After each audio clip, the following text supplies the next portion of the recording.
But Benjy, told me fuck you. If you listened to that show, it was quite startling. And then that generated a bunch of song parodies. Oh. About Benjy saying fuck you to me. That's an interesting reaction. You don't want me to say fuck you to you? Fuck you! Yeah, I think, look, Benjy gets in here and this is the way I explained it to people who work here. I said, it's an unusual situation. I don't think Benjy would tell his boss, fuck you, except for the fact that we're on the radio and he's trying to be outrageous and interesting. I think he has enough common sense to know not to say fuck you to his boss, and I would think that anyone who is in a job would never say fuck you to a boss, unless you didn't care about your job, you know what I mean?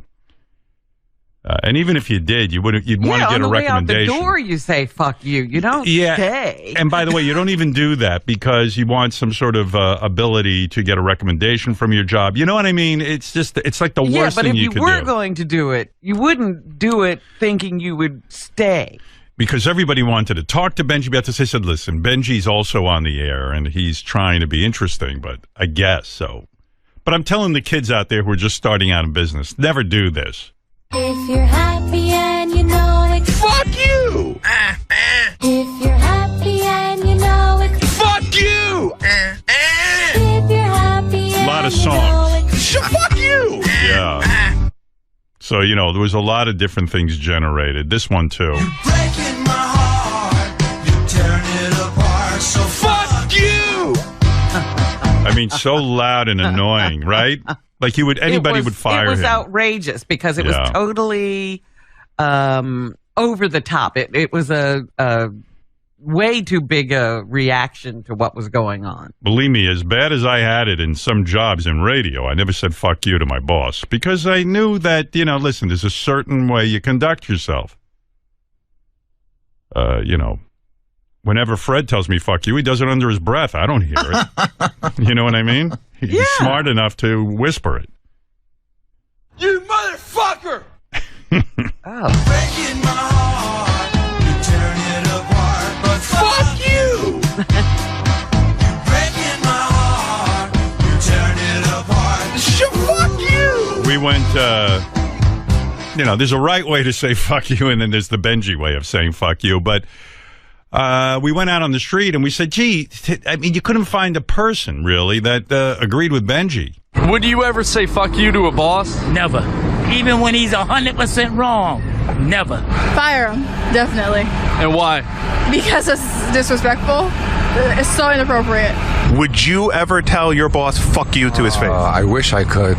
Well, you can't. You want to keep your job. You got a livelihood to look up to. So what do you think would happen if you told your boss fuck you? I think I would be fired. If you're a boss and your employee says fuck you, what do you do to him?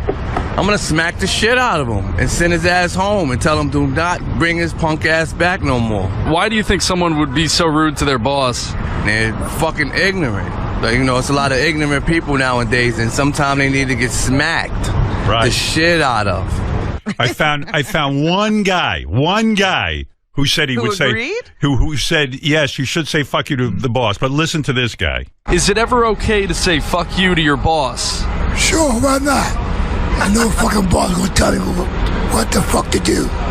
Would you ever say fuck you to your boss? Yes, sir. Tell him to kiss my ass. The boss gives me a whole lot of shit. I'll punch him in his motherfucking face. Now. And what do you do for a living? I'm homeless. I don't do a goddamn thing. I sit on my ass. Yeah, there's a guy who thinks like Benjy, a homeless guy. Yes. But there were so many comments. Throw Benjy in a wood chipper. Unbelievable. Can't believe Bronk told his boss, fuck you. I don't care how talented someone I work with was. If they said fuck you to me, they'd be fired on the spot. What a disrespectful ingrate.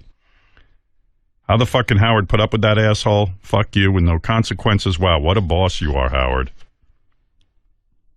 Don't let Benjy in the studio. He changes the tone of the show and Howard's flow. He adds nothing on air anyway. And this just goes on and on. Gary told me he got into a whole argument with Benjy. He goes, and it's just so difficult. Gary was making a point that Benjy should get in here early. He should never be late. In other words, he said, Benjy, we have a meeting at 5. Let's see what time they have the meeting. Probably about 10 to 6 the meeting starts. Mm-hmm. And the whole staff has it while I'm reading my newspapers. And they kind of go over what they want to present to me.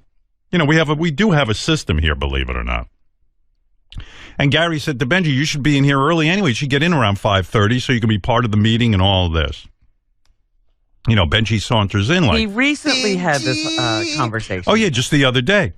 Okay. So then Benjy starts yelling at Gary that I'll bet you I know more about current events than you do. So Gary went, well, if you know more about current events than I do, then you should definitely be here early for part of the meeting. And then Benjy goes, I want to have an on-air contest with you about who knows more about current events. And Gary goes, he just misses the whole fucking point. He doesn't even care about your point. Yeah, good. You know more about current events. But it helps no one if it's just in your head. Thank you. That's what... Right, Gary? You got into a whole weird vortex argument. Yeah, it was more through text messaging than in person. But he heard me saying on the wrap-up show that he should be here early, and he said, I bet I know more about current events than Gary. But the point is to be here and have that discussion. Even Sal, who doesn't know anything about current events, comes to our meetings because he can contribute. Right. But what's Benjy's point? So he knows more about current events than you. What's that got to do with him being here early? I don't know, because I said in the air, he should be reading, he should come in and read the papers with everybody and listen to all the news and then be part of the meeting. Yeah, I don't know I don't know how he gets into, let's have an on-air contest to see who knows more. I think it's a diversionary tactic. Yeah. He doesn't want to talk about the subject at hand. That's what Gary thinks, too. It's a deflection. Benjy! Hey, Eddie. Eddie in Michigan. Hi, you're on the air. Hey now, Howard. Hey now. I'm going to play devil's advocate with you, Howard, okay? Yeah. All right. I think Benjy should be back in the studio. Why? Okay. Do you remember when it all went down when you kicked him out? Yes. You gave him your word that it was temporary. That's right. It is. Okay. Bobo has since lost his name and got it back before Benjy has even got a shot to maybe sit in for a week. That's right. To show you what he brings by being in studio. Wait a minute. That's not exactly true. He can come back as soon as I retire. He can have the whole studio. But you remember a couple of weeks ago, Howard, you were softening up and you said, maybe I'll let Benjy back in. Yeah. And the very day before that, he had been late. Yeah, that's right. Robin's right. I forget all this stuff. Robin keeps track. No, she's right, and I do agree that did happen, Howard, but that kind of seemed kind of fishy that you I'll tell you the truth. I tell you the truth, Eddie. I say a lot of things on the air that I don't really necessarily stick with. In other words, when I said, Benjy can come back in the studio, at the time I was like, just get him the fuck out of here. I was so angry I wanted to go on with the show. That's over with. Yeah, and then as time goes on, I go, you know what? I'm happier this way. I don't want to see Benjy sauntering late, or I don't want to have that aggravation where I go, I wonder if he'll be in on time today, or he'll aggravate me. So well, here's my point. It works out better for me. And I know I'm not consistent, and I know I'm probably quote-unquote lying, but it's not a lie. It's just that I don't ever want to think about it. I think from a listener, Howard, and I listen every day for years, there is something missing with Benjy not being in there. Oh, there is definitely something missing. There's no question about that. But Benjy's missing. My peace of mind is more important. Yeah, but that's once every 3 or 4 months at the most. Eddie, come on. You don't know. Eddie, I don't need that blotchy distraction. Can I ask Benjy a question? Could you bring him in? Oh, God. All right, Benjy, come on in. There's a question for you on the table. And I think you'll like it, Howard. I probably won't, but it's all right. Because I like Benjy. He's a good boy. He's a nice boy. You're a good boy. You are. Chick. No, a boy. He's a good boy. You're a good man. Because he operates like a little boy, He's late and everyone has to yell at him. You know what I mean? But I do like him. I like you too. And I think Benjy's turning 50 in September. Wow. But I don't know. No. You're not? Nobody knows. Oh, you're younger than that. Yeah. Or older. Younger. Are you much younger, right? You're like 30. Whatever you are. I don't care. I know you like to be young. He is a boy. He's 19. He's 19. He's barely a man. All right. What is it, Eddie? A question for Benjy on the table, who knows more current events than Gary, right? Well, I said that because you would have to listen to the context. He was saying, like, I don't know the news or something like that. And I said, I bet I know more. Oh, he said you don't know the news. Something to that. I never said that. What I said was, if Benjy... You said I need to be reading the newspapers in the morning. I was saying that maybe something happened overnight and Benjy doesn't know about it. You know, I know he knows about the news in general, but maybe something happened overnight, 3 a.m. If he came to our meeting, he'd be aware of that, and then he could riff on it. Well, I agree. So, but he was implying I don't know the news, or he's saying I didn't say that. You said maybe something happened at 3 a.m. that I don't know. Well, you might not know about. He's making a good point. That is possible that something happens at 3 a.m. I don't know about. There's also something might have happened at 11 o'clock last night that you don't know about. But I in general, I'm pretty well read about Are you the irritated with Gary because he keeps you out of the studio? Yeah. Yeah, I heard that. But I'm irritated about that, but also it feels like you can be very rough on me, I feel. Right. In a condescending way. You can make fun of me. I feel a lot of people take on your feelings. I'm sorry, I didn't mean to laugh. That's funny. It's just funny when Benjy explains shit. Why? You're being funny, that's all. Funny. Okay. Funny, haha. I feel a lot of people take on your attitude, whether it's good or bad. I see. All right, well, thanks. Good to see you. Bye. Okay. That's Eddie. Does that answer your question? He didn't have a question. He never asked this question. Go ahead. Oh. Benjy. Oh, here comes the question, Benjy. Sorry. Benjy, I love you. Big fan. Hey, Eddie. Here we go. I know you probably really don't ever get one-on-one alone time with Howard. There's a few people to go through. When he fucks up, he does. You have a chance right now to look Howard in the eyes and persuade him and tell him why you being in the studio is better. And Dude, that is not a question. Okay, well, don't make me uncomfortable because of your dopey question. I got to have Benjy staring me in the eyes. I don't want that. Let's hear him out. He at least deserves to hear him out. Thank you, Eddie. I'm not going to do that, Benjy. That's ridiculous. Okay. This guy's fucking retarded. All right, but that was I appreciate his call. But listen, I love you. Benjy has a very hard 12-hour week that he puts in, and people should be aware of that. It's exhausting. How you doing when you're sleeping? You sleeping better? So much better. Look at this. Nice. Yeah, my boy's growing up. So much better. In fact, it's funny like how little things inspire you. Like the other day, you said, I don't know why it hit me the way it did, but you said you went to sleep at 6:30. Sure, which I know is unusually early. Go to bed for you, but it just I don't know why. I'm getting so much better at it. It seemed impossible before, but now you go. My sleepy boy is doing good. Thank you. All right, great talking to you. Let's talk again this winter. Bye, Benjy. What? After the solstice or solstice? Or? Solstice, summer solstice. All right. Benjy is realized he's preparing for hibernation. He's like a bear. What? You wanted to say something? Go ahead. I don't want to be unfair. He has a lot to say, apparently. Yeah. Well, he's been pent up back in the office. Go ahead, Ben. Yeah, I have been pent up. All right, go ahead. The fuck you thing was stupid. It was stupid to say, but it's funny the way people reacted to it. Like you say such horrible things about me on a regular basis. Like if you rewound the show to any point, you talk about me, it's probably something really, really mean about me. Absolutely. Okay, speak to you later. Bye. And normally I only have a chance to say 2 words. So the 2 words at that moment when you were saying, do not ask people for sleep tips. All right, I said, thanks. Fuck you. Okay. Bye. Why are you so mean to me? I'm not being mean. I'm saying, yeah, I agree with you. Bye. All right.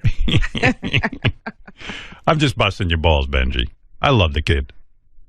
Do you like anything about being out of the studio? I bet you some aspects you like. You don't have Fred staring at you while you eat. And he is a lord. Well, it's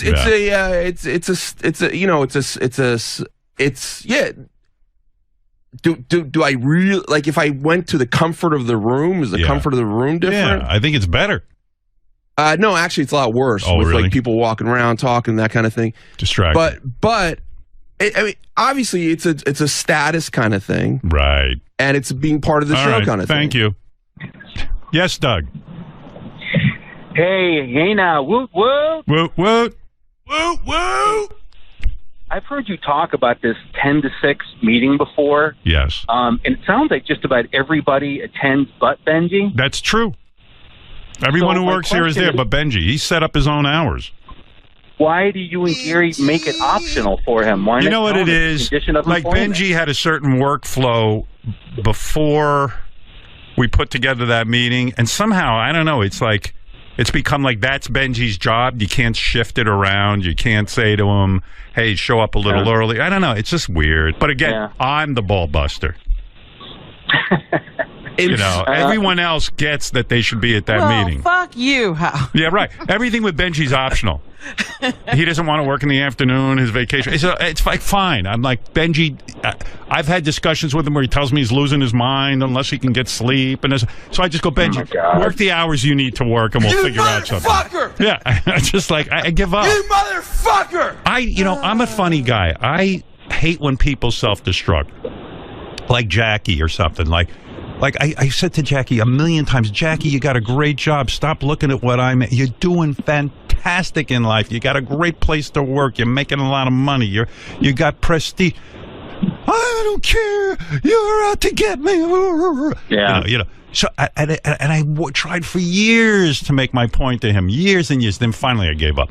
And same with Benjy. It's like I hear him. He goes, I can't sleep. I got problems. I can't do this. I can't get here. I was not doing that. All right, whatever. There was a time that absolutely. Okay, goodbye. Okay. All right, fine. All right, goodbye. You weren't doing that. I want Benjy to stay here, so I always try to advise him wisely. You pretty much put him out. So I let him do what he wants. So he can stay. Yeah, I basically arranged a job like no other job we have here.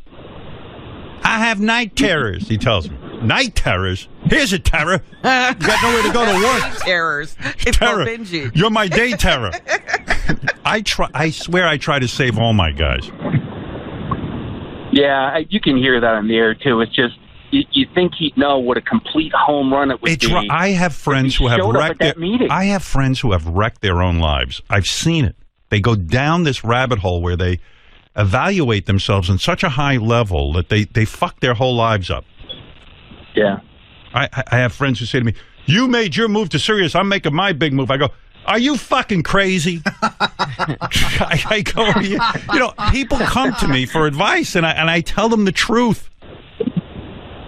Jason, you want to yell at Benjy? What's that all about? You mad? What are you mad about? How did Jason get in on this? What are you angry about? What am I angry about? I work in the office. Yeah, go ahead. I work full time. Yeah. I love this show. Right. Every day, it is an honor and no joke, an honor and a blessing to be in here, have FaceTime with you, be able to talk about what's going on in the world. Yes. And know how maybe I see things might make it to the air. That's or right. might help you make a better show. But by the way, you do a great job of that. Thanks. And it drives me crazy that Benjy, who's been here a lot longer than I have, that has this carte blanche to kind of come and go as he pleases, I'm which is fine. trying to save him. I'm trying to save him. Which is fine. Right. But it just drives me crazy that he doesn't see this opportunity and take it and go, oh, I know a lot about current events. Let me show up a half hour early, which isn't early. It's on And time. by the way, that would make the show better. Absolutely. And ensure that that his job would be here. And you know what the craziest thing is? It would probably get him more airtime. Of course. Because he'd be here and he'd go, Benjy, get in here, explain how you saw X, Y, and Z. You hit it right on the head, but go try and tell him that. Did you hear what Jason said, Benjy? Come in here and acknowledge that. Would he like to challenge him to a current events contest? You know what, Jason? Yeah, he's going to come in and challenge you. By the way, Jason's belly is full of wisdom. Now I know why he's heavy. It's not from eating. What do you think of what he said, Benjy? Did you happen to catch it, or were you busy, or whatever? I heard it, yeah. I like what he said. I do, too. That's the kind of common sense I try to instill in you. Yes. You know, I tell you, Jason, you're as wise as you are obese. Honestly. I don't get why you are so fat. Because you do seem a very competent person. Don't change the subject. Thank you. You know why? Because I'm saying, he's saying if you took the job and really expanded it as opposed to diminishing it, you would probably enjoy the job more and have more airtime and everything else. Cool. And it's crazy when you say... Now, I see Benjy, like he'll go leave here right away and he goes home and he makes a podcast of some sort, of video cast. And I go, why would he sit there with that, where there's 3 people maybe watching him, where he could be part of this and contribute in a way that makes him gets him more exposure? I cannot tell you how many times we're sitting around talking in the afternoon and we think of something. We go, oh, Benjy would be perfect for that. But he's not here. Right. All right. Anyway, Benjy. Can I ask one question? Sure. Now I'm more irritated with Benjy. Exactly what Jason said is what I was saying on the wrap-up show the other day, yet I'm an asshole. Jason comes in and you go, he's right. That's because I can articulate it better. Yeah, maybe you're not. No. Jason's a fat, balding guy also. Right. It's easier to take it from. Yeah. All right. You feel Gary doesn't have the same soft touch that Jason has. No, Gary. Maybe Gary. Why does Gary irritate you when he says it? Well, Gary makes a good point. Well, first of all, there's irritation from Jason also. Right. I'm more calm today. Right. I got a great sleep last night. That's probably a lot of it. What do you think of what he's saying, though? That he's saying if you were here in the morning, maybe you'd be part of the discussion and have FaceTime and you have more airtime. It's all. I think a lot of times Jason speaks about me. But what do you think about what he's saying? Out of meanness. I don't think this was.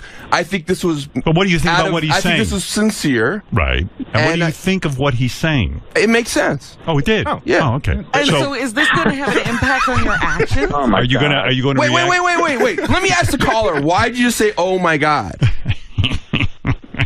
Because there's no fear in your job, and I already know you're not going to attend the 10 to 6 meeting. Right. I just don't understand why you could better the show, and you have, talked about it 100 times, the golden opportunity to be in your position, and you don't have fear of losing your job, and all you got to do I do have meeting. fear. No, he has fear. He knows that I have a point where I get completely aggravated, and no matter how much I love someone, I do have to say goodbye.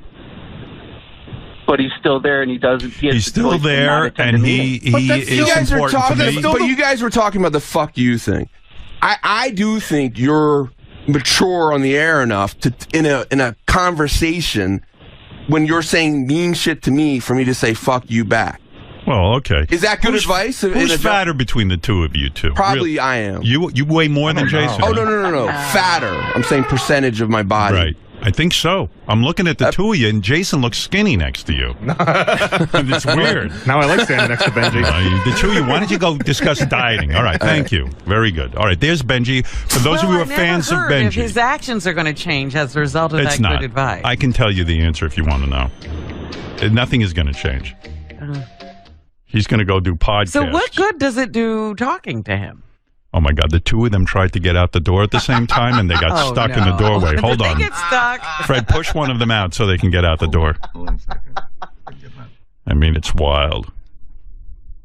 Yes, Mike, go ahead. People are enraged, and they want to speak out. Yes, Mike. Hey, you guys are a bunch of pussies. Somebody's got to fire this guy.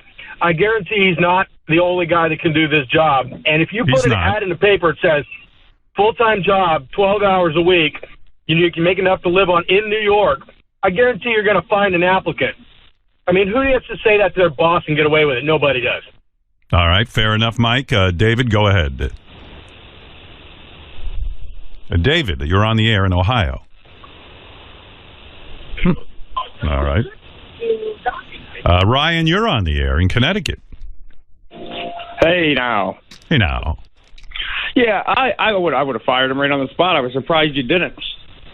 Yeah, well, I feel he's a bad parent. I am. You know what? I think when you're on the air and you feel like you're being humiliated, you try to fight back in some way or something. It's I don't think Benjy would do that off the air. Well, that's what you do. Yeah, but honestly, I do have a rule around here. You've heard of the rule, 3 strikes and you're out? I have a rule, 1,800 strikes and you're out. And he's up to 1,700. So, see, he still has 100 more. Okay? But, by the way, there were people here who wanted to fire him, and I put a stop to that. I said, look, we were on the air. We had heated words. He probably felt embarrassed, and I understood that. I don't even remember what you said. I don't even remember what the argument was about, honestly. Yeah. It was just stupid. And then the only thing I remember is that he said, fuck you to me. Yeah. Yeah. Yeah, like 8 times. Like 8 times. That's right. And I kept him around. All right, Ryan, I hear your point, but I took stuff from bosses before and everything, and, you take it. That's your boss. I know. All right. Fair enough, Ryan. I hear you. Whatever. Somehow I get a kick out.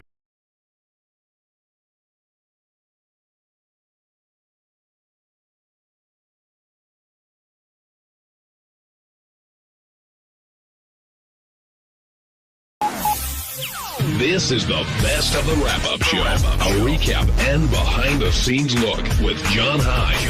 and Gary Dell'Abate. The best of the wrap-up show begins now. Hey, it's Gary Dell'Abate, Baba Booey. On Tuesday's wrap-up show, there was a lot of Ronnie. First, Ronnie, it turns out, knows that Taylor Swift's fans are called Swifties. We don't know how he knows that. Then Captain Jenks called in and talked about the prank call he made involving Ronnie. And finally, Ronnie told us that he went to see the play Cinderella. Yes, a 60-plus-year-old man went to see the play Cinderella. Here's how it all went.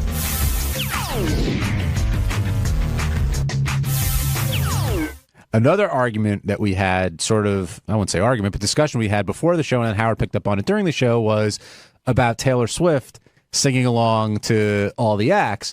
You know, some people felt that she was doing it for camera time. I'd asked JD, but he can't come down here right now. How come? What's he doing? He's in a meeting, but he does feel that way. I'm with as JD. do you. And I and Steve both feel that she's a young girl who just likes music. I think that when you go to an event like that, where you're really the focus of attention, she's not just anybody going. Agreed. She's the focus of attention. Yes, you should go and have a good time, and there's a party that says, hey, I'm going to go do what I want and be who I am. But there's another party that knows that every little thing you do, the camera's picking up on. So I think that her singing every song is a move. It's a move to get on camera. I disagree. I think she's just singing along, and she's enjoying the music and being a 23-year-old girl. Can we tell the audience that you, off the air, refer to her as Tay-Tay? On the air, I've said Tay-Tay many times. So you're in a whole other league. Look, just because I've seen her in concert 5 times. Have you seen her 5 times? 5 times. You know I'm going again, right? Are you? End of March. What city this time? It's local. Going to Newark. John's like he's like the Grateful Dead. He's like a deadhead for Taylor Swift. What do they call them? What? Taylorheads? Do they have names? Taylorhead groupies? Swifties. How do you know that? How do you know that, Ronnie? Don't worry about it. No, how do you know that? I'm smart. No, how do you know? I'm a goddamn genius. How do you know a Taylor Swift groupie? I have 2 teenage daughters. What's your reason? Yeah, I have a teenage girlfriend. Is that why you know? Is Stephanie a big Tay-Tay fan? She likes her. Do you like her? Not particularly. No, not for you? No. Not your speed? She is cute. I got to say, she's a cute kid. Yeah, she's, well, whatever. She's very all-American looking. Yeah. And I don't think her music's bad. Some of it, not all of it. Steve Brandano agrees. I see him shaking. I think it's funny because you don't think her music is bad. I'll give you 10 other artists that like dance around her genre that you would probably hate. That's true. I like her older stuff, like Tim McGraw. But anyway, let's get Ronnie. I'm glad. I like her Greetings from Raspberry Park album. I'm glad you're here. Are you really? Yes, I am. Because before getting into David Spade, I did want to ask you about that prank call that Jenks did because apparently you weren't a big fan of it. Not that it wasn't a big. I mean, he got upset because I didn't knock him on the news. I just said I was, I'm friends with a lot of cops, and it was a whole cop thing, and cops were getting shot and killed that day, even. So was it not fun and not funny? It was I mean, his stuff is funny, but you know what? He got all bent. He started knocking me on Twitter because I said, because I did the news story with Lieberman saying, that I wasn't too thrilled about it, but, I didn't say I hated it. Do you think Jenks did the wrong thing by doing it? He never does the wrong thing because he's always doing those phone calls. So, He's done a couple of calls I think he wish he could take back. Are you pissed at him? No, not at all, but he's pissed at me. Jenks, are you pissed at Ronnie? Jenks, you there, buddy? I'm not pissed at Ronnie. I was just bummed out that because I thought he would think it was cool.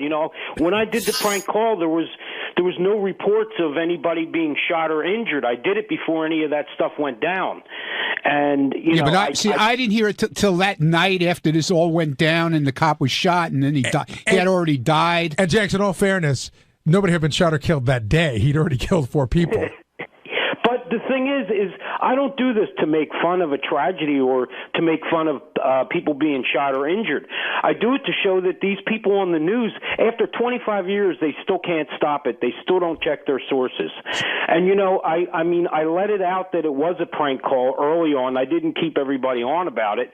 And I kind of figured, Ronnie, it would be good for the block party. And I just could imagine all the phone calls that you must have fielded within the first 10 minutes after me doing that call. I agree with Jenks, by the way. I know he does these during some pretty weird tragedies, but to me, it's always a mad rush to be the first to get the scoop, and it almost seems like these news organizations care so little about what's going on and care more about getting the person on.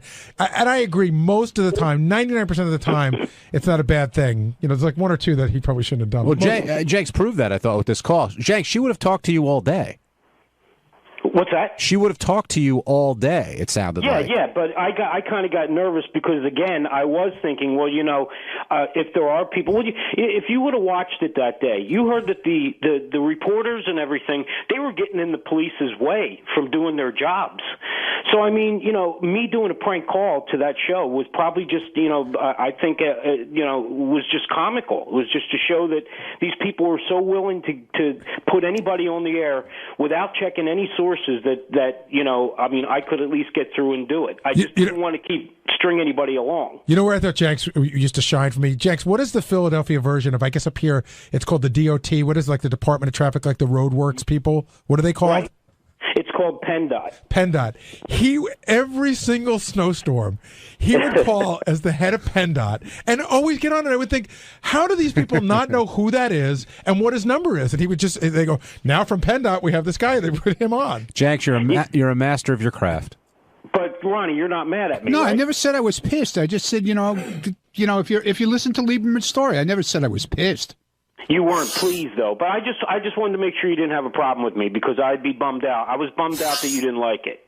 It's not that I didn't like it. I'm saying it's not that I didn't like it. It was just, I don't know. At the time, it just hit me the wrong way. I don't know. All right. Thanks, Jenks. We're all good. What did you do for Valentine's Day? What did I hear you saying? Hey, listen, you're going to Taylor Swift. I went to see Cinderella. I'm going with my daughters. What did you do for Valentine's Day? I went to see Cinderella on Broadway. My God. How was it? Why? Because that's what Stephanie wanted to do for Valentine's Day. She's into Cinderella, I guess. I don't know. She thinks you're her prince. Yeah, I am. I am a prince. I got we sat third row, you know. I was a prince. Someday her prince will come. Yeah. How was exactly, after I'm gone. What'd you think of the show? It wasn't that terrible. I didn't fall asleep, so it wasn't that bad. Actually, they added a little humor into it. How so? And they made little jokes here, here and there. I got to ask you a question. I'm not being facetious about this at all or anything. Were there mostly kids at the show? No, absolutely not, dude. It was all adults. Really? Yeah. I wonder why. And it's not even open yet. It's in preview, and it was sold. It's been sold out for date. You know, really? Who's in it? Anybody big? Any big names in it? Not that I know. Not even in my day. No Angela Lansbury. No, there was somebody. I forget who it was. I recognized one name. Did they cast well? Was Cinderella? Yeah, she was hot. Yeah, she was definitely hot. Did she look good when she was working the house, or when she became, Oh, when she became Cinderella, she's in this hot gown. I'll tell you what, though, the live effects that they had on this show are amazing. Yeah? I mean, like, the dresses, they like changed right in front of your eyes, and you didn't even know they changed. Like Kelly Clarkson's dress at the Grammys. Yeah, exactly. They just spun around and bang. Yeah, they were exactly. It was crazy. And I'm sitting like 3 rows back, and I'm trying to figure this out. You think it'll make it on Broadway? It's opening March 3rd. I understand. Do you think it'll stand the test of time? I think so, because a lot of kids, they're going to take a lot of kids to see it probably. But you said it was adults. It was adults. There was there were some kids there, but I'm telling you, it was mainly adults. Cinderella. Happy Valentine's Day. Yeah, it was great, man. I'm sure Stephanie must have been thrilled, though. Oh, please. Unreal.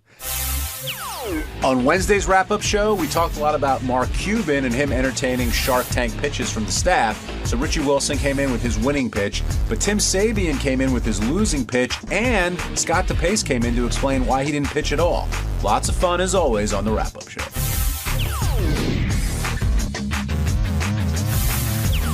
Mark Cuban also came by, and he was a great guest. He was all fired up, a lot of energy, had a lot of fun things to say. And then he had to sit through those pitches of Tim and Richie Wilson. I want to talk to Tim about his failed pitch. I want to talk to Richie Wilson about his successful pitch. I think everyone was surprised that Shittens ended up going over well with Mr. Cuban. Yeah, I think Tim was bummed out. I know he believes in his idea. He was excited about it.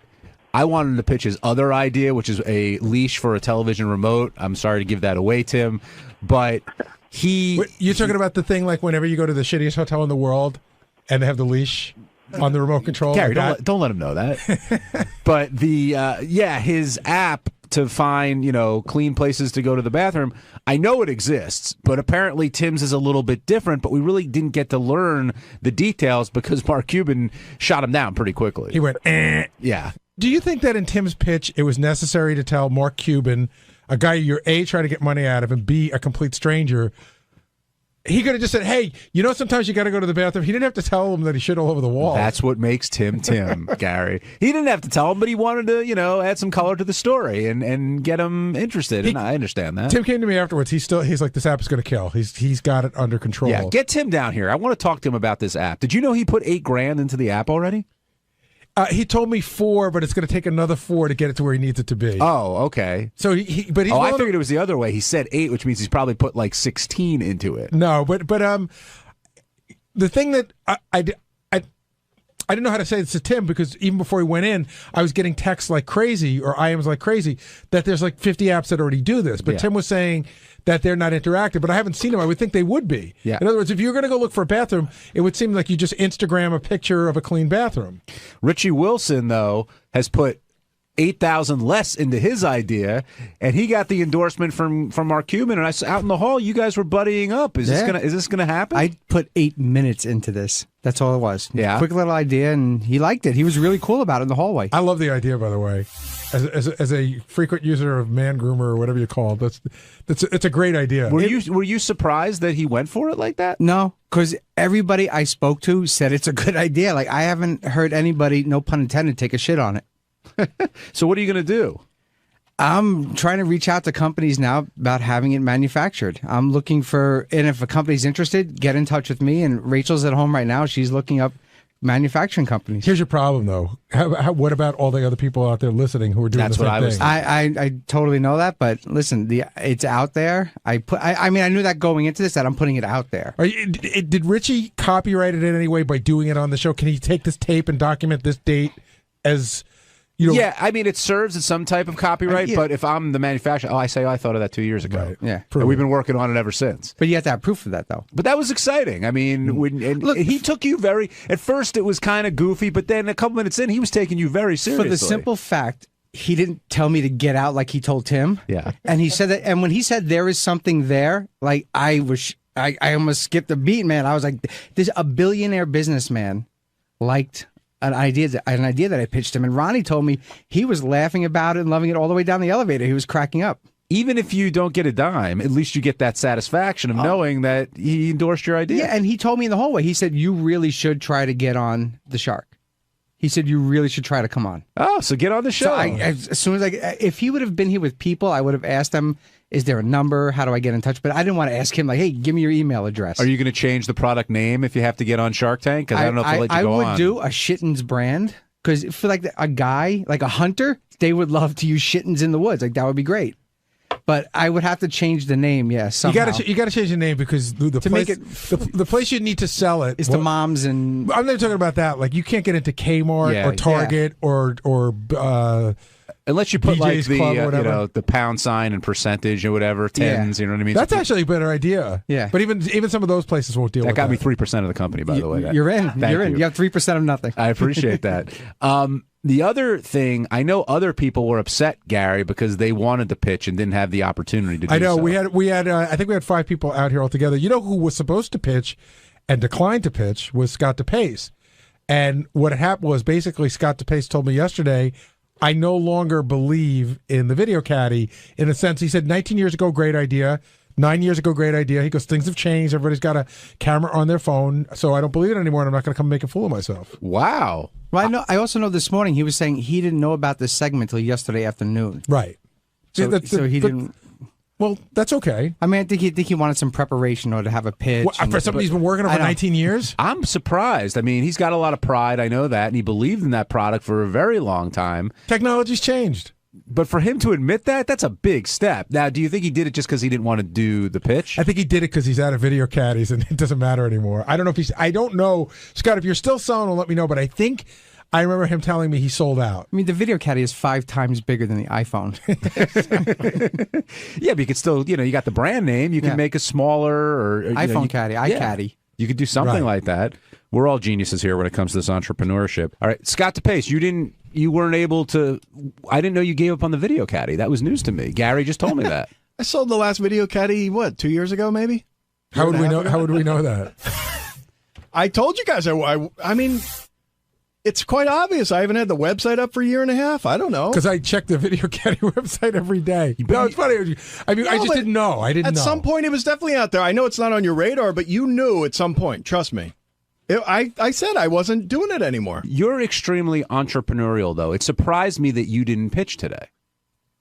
I mean, I've got other ideas, but with Gary, it was really odd. Yesterday, Gary came into the control room and said, "Are you ready for tomorrow?" Well, that's because Will had And I sent you said, 2 "For notes what?" to 2 different email addresses, which I guess you don't check Lotus Notes. I do check Lotus Notes. Then Never you got that. Here's the email. You can look at it. That's from last week with some other email address that I have no idea. You have 7 different email addresses. PatMedia.net I have not had in 12 years. How would I know that? And then the next one How is... would you know that? The Because next one I is haven't Lotus- had it in 12 years. The next one is a Lotus Note address.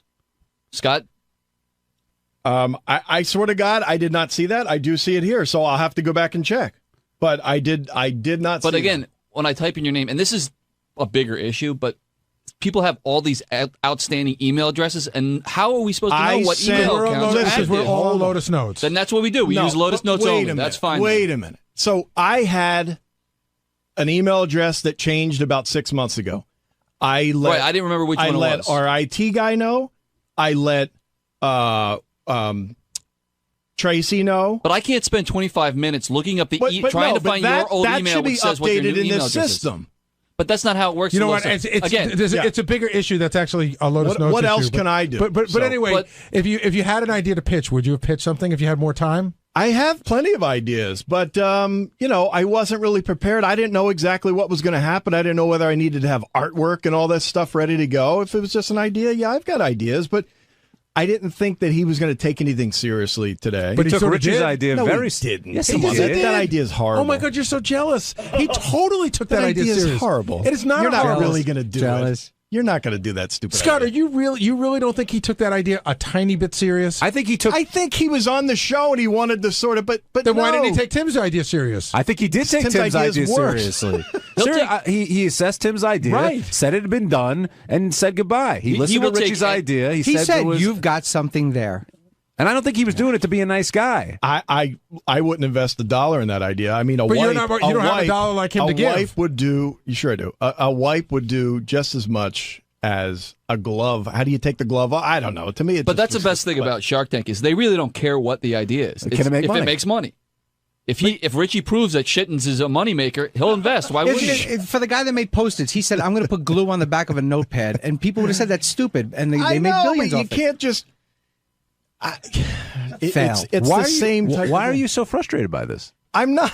I'm frustrated trying to explain why I think Shittens is a stupid idea, and I don't think Mark took that seriously. I think he was on the air going, "Hey, yeah, that's good, yeah." But let's see you make $1 with it. Let's see him actually put $1. I got to say something. I'm watching you here, and I'm not trying to open up a larger issue. I promise you. I just don't think you can revel in anybody else's success that isn't Gary, yours. that is not true at all. You come up with these thoughts that there's no accuracy to that. If Richie had made $1 million, that would be awesome. But here's a point. I'm simply saying that Mark, I don't think he was being genuine. And I disagree with you. What you're saying is you don't like Richie's idea. That I get. But Mark seemed genuinely interested in that. Why did everybody see that but you? I guess you guys aren't as bright as I am. I don't know. I don't know what it is, but I don't think he would put $1 into that fucking thing. What did you think of Tim's idea? To find a bathroom? It was an excellent idea. I think I can find a bathroom quite easily without an app. Why was Yelp so bathroom. successful? Was what? Yelp for restaurants. That's it. But that you're getting a review. You don't review a bathroom, how clean it was. No, I think that's what Tim is saying, that people are taking pictures and reviewing the bathroom. Here's a clean bathroom in a 25-foot vicinity. Well, listen, I mean, I could shit in a porta-john. My wife does want a clean fucking place, so maybe there is something to it. I don't know. I wouldn't invest in it. Tim, were you discouraged at all? I know you've put a couple bucks into this. No, not at all. Not at all. It just propels, and I love challenges. And let's follow through with this thing and see where the challenge goes. Where did you come up with this idea? It wasn't from the incident here. Well, no, it was. I was thinking about this, and I went online and I looked at a couple of things, and I saw what they were, and I saw how the ugly meter took off. I saw how Yelp worked. I saw that there were applications on the web or on iTunes and so forth that were that identified restrooms, but this has other layers to it and other services to a potential user. So I thought, why not? What other? I mean, I know you don't want to give away the tricks of the trade, but what other services could it possibly have? Well, there's communication. There's a rating service on it. There's other, community type things where you can participate. There's Wait, how do you participate in the bathroom? Because you tap pictures. Your foot, and you can find gay guys. Yeah, exactly. Yeah, exactly. So no, but you take pictures. You upload the pictures. People, it's like a lot like what Yelp is. Scott, what are you making faces for? You think this is a dumb idea? No, it's not. Of course, it's not a dumb idea. I don't know. I don't see. I think it's a really short time to guys just start putting pictures of their junk on there. That too. And then you'll be a millionaire. Exactly right. And Tim, you put $8,000 into this? No, not $8,000, but it's. I put about $4,000 into it just to check it out and understand it, and to realize what it's all about. You should talk to me. I've got plenty of good app ideas. How did the video caddy do? Why did you use any of them? Yeah, because I'm too ballsy to invest $4,000 like he did. I mean, I'm not ballsy enough. Right. Sorry.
Hey, I'm Mark Cuban, owner of the Dallas Mavericks, on TV show Shark Tank, and a whole lot of other things, and I'm fired up to be on the show with Howard. It's actually, I think this is my third time. It's the first time in 8 years, so I think he forgot about me. But I'm a huge Howard fan, and whatever he wants to talk about, we'll talk about Shark Tank, we'll talk about the NBA, we'll talk about business, and I don't know, Howard, best interviewer in the world, so I'm sure he'll come up with something interesting and different. Absolutely, and since it's been almost a decade now, you're going to be sitting down with the uncensored version of Howard. So yeah, and that's true. And so, who the fuck knows what'll come up? I don't care. That's the beauty of coming on Howard Stern's show. You just never know what direction he's going to take it, and you just never know what he's going to ask you. So that makes it fun. All right, we'll see you in the studio, Mark. Can't wait. I was talking to Mark Cuban in the green room. I told him you go to the games. I was like, he was very excited by that. Yeah. But he said, like, people don't want to talk about basketball anymore. It's just people stop on the street constantly. Just want to fucking pitch them, their dopey inventions. Well, yeah, he's on TV. It's awesome. You like that show? Oh, I love it. My favorite show on TV. People love that show. Watch it.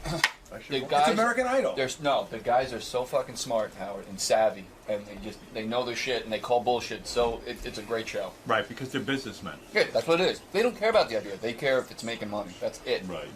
Like if you come with the flashlight, you can make money. They don't care. Right. Oh, whoa, there he is. Look at you. Hey, man, what's happening? Long time no see. It's been a long time. How long has it been? 8 years. Wow. 8 years. Well, I guess you finally have something to say. It's been that long. It's been that long. I hope you missed me, Robin. I missed you. I did. Is life great being a billionaire? I'm the luckiest motherfucker in the world. Every single day I wake up and go, if I can't have fun, then something's wrong. What level do you take it to, though? Because we don't really see your lifestyle I just, I'm pretty much the same guy I was before I had money, but I just don't put any limits on myself. So if I want to do something and I think it'll be fun, I can do it. How many homes do you have? Like 6. 6? Yeah. Where are they? Caymans, New York, L.A., Miami, Dallas. I got 5, I guess, yeah. What's your favorite place to live in? Dallas is my favorite place to live, but I like to get away to the Caymans because it's close. It's only a 3-hour flight from Dallas. It's not like a big fancy. It's not like going to the south of Spain where everybody's partying all the time. I got 3 kids now, so it's laid back and we can have fun. Miami's more of a party town for a single guy, right? Yeah, I've had this place for like 15 years. Is it a private home or do you live in like a penthouse? Yeah, it's more of a penthouse in a building. Yeah, I see. Is that noisy or is that where you go to really unload? No, it's just like one of those spots that I've had. When I was single, right? When I was making the rounds, I bought it and it was like, oh, this place is badass, so I'll buy it. And then I've just kept it. I've just never done anything with it. Rich guy, I mean, super rich people like billionaires, they don't sell their properties necessarily because it's like, why bother? Why you just bother? keep it around. That's the truth, right? Because it's more of a hassle. I've got my stuff there. It's easy. Why mess with it? So if I wanted to buy your place in Miami from you, I'd have to offer you some astronomical amount of money or something to turn you on because there's to make it worth your while. Exactly. Yeah. Otherwise, it's not worth the hassle. I mean, I got clothes there. That's probably the best part about having these places because when I go to a different city, I got my stuff. So I've got like everything down there. I've got a stocked refrigerator. Now, so who I just does show all that? In other words, if you have you 5 got to have homes, staff. in other words, if you have 5 homes, okay, so you decide you're going to go to Dallas. I don't know. You decide you're going to go to Cayman Islands. You've got to have a bunch of people who live there who at any moment's notice when you say I'm coming down have to prepare that home for you, right? Only in the Caymans because it's got like 600 feet of beach, and so you've got to like take care of the beach. But everywhere else, I just have a guy, just someone who will, hey, I'm coming down, I'm bringing the kids or not bringing the kids, stock the fridge, make sure everything's ready to go, and that's it. Do you have a personal chef who prepares your meals? Me personally, no, but we just got one at home. Like, with kids, my biggest fear in life is that my kids turn out to be messed up. Right. And so at home, my kids are 3, 6, and 9. Right. And so we have a nanny that works probably 8 hours a day, 5 days a week. A nanny for each kid, or no, just one nanny? No, just one nanny. One nanny. Oh, you're so cheap. Come on now, Robin. I know wealthy guys who have a nanny for each kid. Really? Yeah. See, to and me, they're around the clock. Right. No, we won't do that. Like, our nanny's there to help. With 3 kids, if you can afford help, you get the help, right? Sure. And then after that, when she's gone, it's just normal, right? We'll take the kids to school, pick them up, take them to dance, right? I've got my dad. All of that, huh? All of that. I got my daddy-daughter dance tomorrow night. But don't the kids fuck up your lifestyle, Mark? Because you, being a wealthy man, you want to go to Cayman Islands for 5 weeks. They've got school. You've got to stay there. They've screwed it all up, haven't they? Yes and no, man. On one side, that is the screw up, right? But other than it's my kids, right? How are you going to prevent your children from becoming screwballs? That scares the shit out of me. Right. Seriously. Well, they're going to be spoiled, right? No, I mean, they're spoiled. I mean, when your daughter, my 9-year-old, like, kind of freaks out if she has to travel commercial. Right. She doesn't quite get it. Right. Yeah, I mean, that scares the hell out of me. But, I mean, we do everything possible just to make it normal, like we're a regular family. When, I think what it's contingent upon is your wife being really strong. Yes. If she's a douche, like, and not necessarily. They'll run right over her. There's Is that a lot what of you're women who do not know how to discipline kids or tell That's them no. not my wife. Your wife knows how to say no to them? Oh, she will kick their ass just like she'll kick mine, Yeah, I mean, most women in theory think they can do it. But then they it's buckle. a hard job to be consistent. That's the first job you'll come downstairs and say, "Kids, go to bed," and then your wife will undo it. You know what I mean? Well, if she does that, you're doomed. Your kids will be. No, it's up. exact opposite. Is. Yeah, I'm like, come on, we'll stay up. Like my 3-year-old son, I'm like, let's watch Transformers. We'll stay up and watch Batman. Right. You can fall asleep with me, and my wife's like, get the hell to bed, right? So is having a son more fun because you get to watch Transformers and Batman and stuff and do all the cool hell stuff you yes. like? Yeah. Are you kidding me? And then you're going to do the basketball thing and all the sports. I went through 6 until my son was born. I love my daughters to death, right? But I'm 6 years of hair and nails, right? and Barbie movies. It was brutal. It was brutal, right? And so, Daddy, do you like my dress? Daddy, what about my hair? Daddy doesn't like my hair. Mark, you're a very bright guy, and I read something you said, and I responded to this. The advice that people are giving children now to follow their dreams. Ugh. You hate that. I hate it. And I happen to agree with you. Explain. Well, everybody dreams about something. Everybody dreams, right? Everybody's passionate about something, especially when you're young. You're going to play the guitar. You're going to be a baseball player. You're going to be a singer. You're going to be a rock and roll star, right? Everybody's got that, but, where do you spend your time? Right? You can talk about it, but what do you actually work at? And, everybody talks about following their dreams and passions. I say you follow your effort because if you're working at it, you're going to get good at it. And if you get good at it, you're going to like it. And if you like it, you can be great at it. You're so right. Our kids today told too much that, oh, you're such geniuses. You're so brilliant at everything. You're so good and talented. And meanwhile, they don't have a fucking ounce of talent, do they? No, absolutely. Like my wife and I had this conversation, right? Talking about who wears the pants. Right. She was like, look, we want to build them up and give them confidence, but we have to install a dose of reality.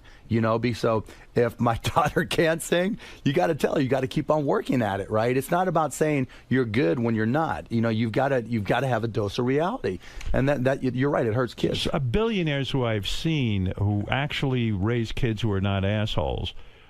There's a guy I know, Leon Black. Do you know Leon? I've met him. I don't know him. His kids are so together. Really? I see that family and I go, wow, this guy really did it. Whatever he did, because he's a billionaire. They can have anything. He's got a massive art collection. He used to own Sirius. That's how I met him and became friendly with him. His kids are, and even, I know you've got a rivalry with Trump, but it looks like Trump's kids have turned out all right. Really, it's a testament to his parenting and his wife's parenting. Or somebody. Somebody got it right. Right, they seem to be No, I met kids. him. I met Ivanka, Junior. I mean, they're cool kids. I mean, the daughter is super smart. Right. Wharton School of Business. Yeah, she knows her shit. Right. So hopefully ours will turn out the same. Your rivalry with Donald Trump. I remember you had a show that was similar to The Apprentice. Yeah, The Benefactor back in the day. And Trump said to you, fuck you, Mark Cuban. He even sent me a letter after we got canceled. He even sent me a letter saying, I told you it was going to fail, Yeah. Was that personally difficult for you that the show that was like The Apprentice failed for you? Because Trump was like needling you? Absolutely. I'm so competitive. I'm so competitive, especially in business. Business is the ultimate sport. Right. People I'll talk to the Mavs, I'll talk to other athletes.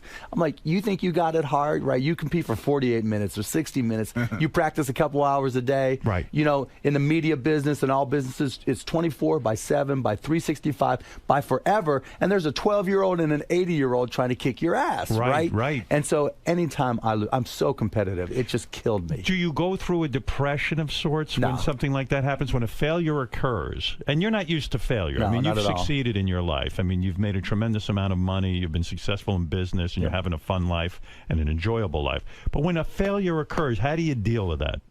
I get fired up to work harder at something else. It motivates me, When Trump sent you the letter, did you write him back and say, hey, I'm going to beat you at something else? Yeah, no, I framed it. I framed it and put it right by my desk to remind me and to keep me going, right? Right, sure. And it's right there every day. That letter sits on your desk? It's right next to the NBA trophy. No kidding.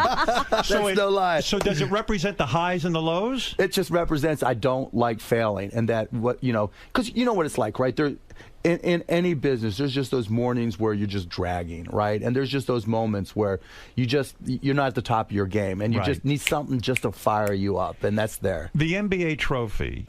Is it true you went out that night and got a $90,000 bottle of champagne and drank it? Yep. What is a $90,000 bottle of champagne? What does it taste like? It tastes great. Does it? Do you think you'd know the difference between... Absolutely not. Right. Especially since I was so trashed when I got it. Is that something you do because it's just because you've got the money? Because I can. Why shouldn't I try it in life? Because I can. I've worked hard. Absolutely. I'm a charitable guy. I'm this, I'm that. But maybe I could blow $90,000. But don't you, as a guy who didn't grow... I don't know. You didn't grow up with a lot. Oh, no. My dad was an upholsterer. Yeah. When you spend $90,000 for a bottle of champagne, I don't care how much money I'll ever have in life. I could not spend $90,000 on a bottle of champagne. I had to. We had just won the NBA championship. That's true. And it was just such a unique moment. And there's a backstory, right? Right. So we're in Miami, and thank you. You sent me an email, and I really appreciate that. I loved it. It was great. The night before, I had taken some Mavs customers to this club, Live, in Miami, right? Right. And I'm nervous as hell. I've got this customer. I'm not drinking. The DJ spots me, and he goes, you know what we do to Cubans in Miami? We smoke them. Let's go Heat. This whole club is going, let's go Heat, let's go Heat. So the next night we win in Miami, right? Right. Wow. And we're drinking, the champagne in the locker room. And one of the guys goes, Jason Terry goes, we got to go out. I'm like, I got the spot, right? And so I wanted to walk into that club holding that $90,000 bottle of champagne and the championship trophy just to shove it up their ass, right? But it gets better. But wait, $90,000 for that. Okay, so quick backstory. Like 2 years ago, I had my identity stolen by 2 Puerto Rican guys in Brooklyn. Right. Big shot, yeah. No, they ordered pizza. They somehow figured out got my credit card, right? Right. And they ordered pizza. The pizza guy shows up and goes, "You're not Mark Cuban." Busted him, right? Right. But ever since then, every 6 months, I roll over my credit cards, right? Right. And switch them. And so, I go in. We had just won the championship. The guy sells me on the $90,000 bottle of champagne. I give him my black Amex. It gets declined. I had it called in, right? You had to turn it on. You know, you as an owner, I think you probably took the most pride in that win because most of the owners don't like you, right? Yeah. But why don't they like you?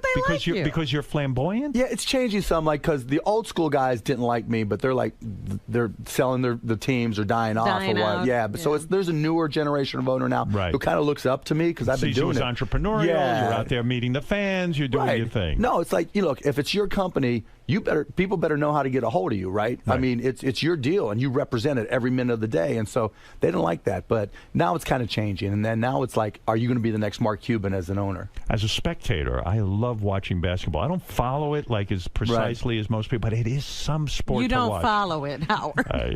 But I go to Gary told me you're going to the Knicks games now. I've been going for years. I love watching masterful athletes play. It's amazing, isn't it? These guys are just phenomenal. Yeah, they're the best athletes. Basketball players up and down that court. I don't know how the hell they do it. It's incredible, and the effort. People don't really appreciate just how fast and how big they are and how difficult a game it is. I mean, you talk about owning a team, and you found it so enjoyable. But when you went to buy a Major League Baseball team, the owners kept you out of baseball, right? Yeah, basically. Why do you think they did? They were afraid I'd spend too much to win. And I think they knew I would do anything to win. I mean, legal, within the that's bad for the sport? Was that your MO in basketball? Absolutely. That you went out and said, I'm going to get the best talent. I'm whatever going to hire it takes. the best guys, whatever I got to do. Whatever I got to do, yeah. And the owners in the NBA freaked out about it. And there's a couple guys that also own Major League Baseball teams that had the power to keep me out, and they did. Did you end up overpaying? But other teams, wouldn't they want to do the same thing? No, they can't. See, the difference between the two sports, Robin, is in baseball there's no salary cap, so there's no limit on how much you can spend. Right. Whereas in basketball, you could kill people. Yeah. Yeah, you could just crush them. Right. Yeah. And did you end up overpaying for a lot of players? Yeah. You did. Who'd you overpay for? Who was your biggest mistake? Oh, I hate to kill guys, but we made a trade early on in my career for with the Denver Nuggets, and we probably overpaid a guy named Rafe LaFrance more than anybody else. Right. And hey, Rafe's a good guy. Yeah, Rafe's a great guy. What'd you pay him? I think we gave him a $45 million contract, and then as soon as we realized it was a mistake, we traded him. When you're writing those kinds of checks, because ultimately it comes out of your pocket. Oh, right? yeah, absolutely.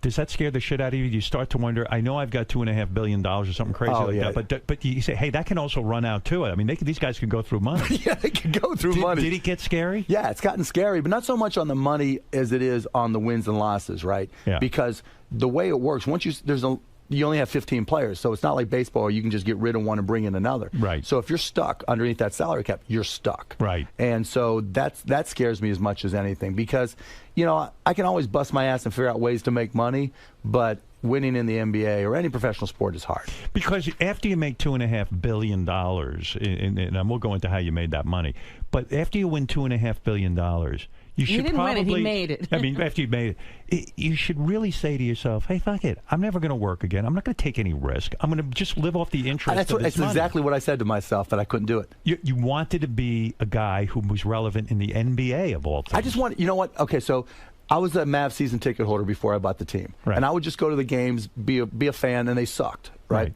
And then I just made all this money. I just sold my company, and I don't want to say it was burning a hole in my pocket, but it was there. Right. And so I'm at the game. It's the opening of the 99-2000 season. I'm like, I can do a better, it's not a sellout, and I'm all fired up to the start of the year. And I'm like, I can do a better fucking job than this guy. Right. Right? So I'm like, hey, wait a second. I'm a rich motherfucker now. Right. So I'll buy the team. In a sense, you're right, because don't you always feel like a poor guy even though you have $2.5 billion? Yeah. I mean, look at me, right? Yeah, but that takes a certain psychological leap, because you got to go, man, I've got $2.5 billion. I'm not going to run out of money. That was the hardest part. Yeah. That's and too, right? That's the change. That's the transition where it's like, okay, I don't want to lose who I am, right? And I don't want to, lose, grasp of, the traditions of my family, my background, and everything. But hey, there's a brave new world out there. How am I going to get into it? Has your team gone up in value? Mm-hmm. If you sold the team now, what would you get for it? I mean, what would be your price? Probably. I mean, I wouldn't sell. I mean, the only price where I'd have to at least consider it would be $1 billion. $1 billion. Yeah, I wouldn't consider less. What did you pay for it? $285. $285 million. Right. And now you think the value would be about $1 billion. I wouldn't sell it for less than that. I mean, if someone third party were valuing, they'd probably say $600 to $700 million. So it was a very good financial move for you. It wasn't bad. Yeah, it wasn't bad. Do you have partners in that, or you? Some of the guys that were partners in the team before I bought it stayed on as minority owners. Right. But I have complete control. Yeah, they believed in you, and they said, "Hey, we're going to stay on." That is unbelievable. It is. And luck seems to not luck. You make very smart decisions. No, Howard. I'm a lucky motherfucker. No. Let's be honest. Let's be honest for a second. I read something about you that just blew my mind. I didn't even know this. The airlines used to have a lifetime ticket. Yeah. You could buy the American. What is it? American Airlines. American Airlines Air Pass. This and I carried around just to remind myself. The American Airlines Air Pass was. What did you pay? $145,000. $125. All right. For $125,000, you get this card. Right. And this card entitles you for the rest of your life. Me and somebody else. You and someone else can fly for free anywhere. And you can also they have to kick off somebody off a flight if you are flying. Yes, I can just walk up to any. Now I've transferred to my dad now, right? Yeah, you can do it. It's transferable. One time.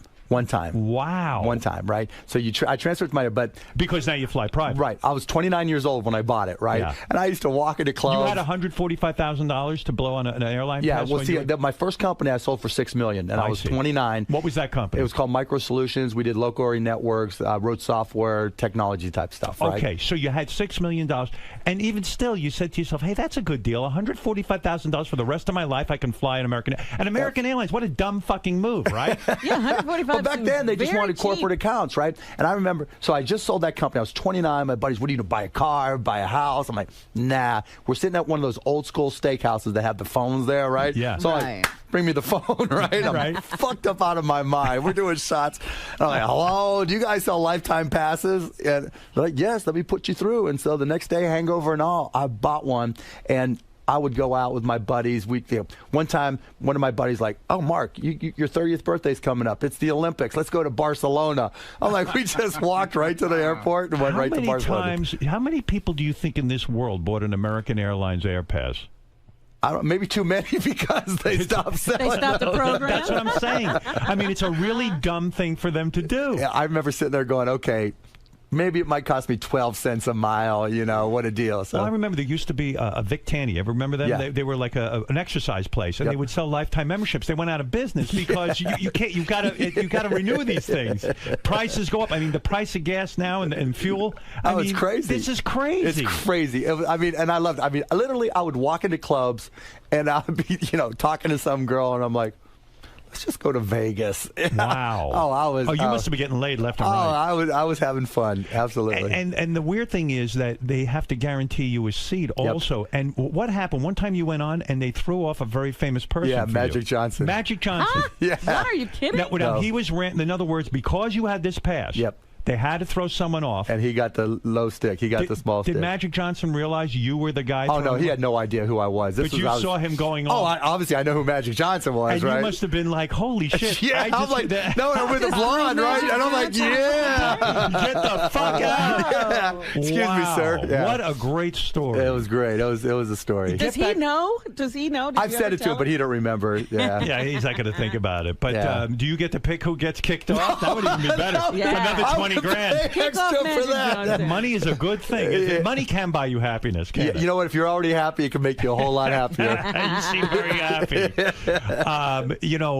Getting back to baseball for a second. If had you become an owner, it would have been very exciting for you. What was the team you tried to buy? I tried to buy 3 of them actually. I tried to buy the Pirates. What did you offer for the Pirates? I didn't make an actual offer for the Pirates.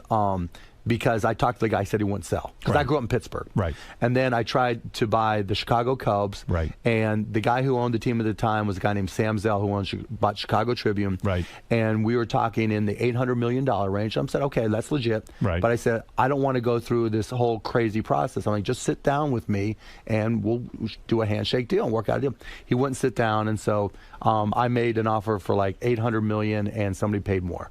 Right. And then the last time was the Texas Rangers that were going through bankruptcy, and I just didn't have enough. It was all within a 2-week period, and you couldn't put it together that I fast. couldn't get enough together fast enough because I had to write the check there and then. Wow! And somebody was able to write a check that fast? Well, it was all set up in the bankruptcy court. They had a stalking horse, white horse guy who already had the whole thing set up, and they were doing their best to keep me out. So $800 million was a pretty damn good offer. Probably he went to the other owners and they would not approve you. I would. No, there's no way they would have approved me because you again would have driven up the prices. Yeah, and they said we don't need this guy. That's so fucked up, isn't it? No, actually, I'm glad it turned out that way. Why? Because I'd be out in the stands, I'd be out in the bleachers in Chicago at Wrigley Field drinking beer and eating hot dogs all day long and weigh 300 pounds. How much of your day is spent running your professional basketball team? Not much. You have a general manager. He worries about it. How often do they report to you?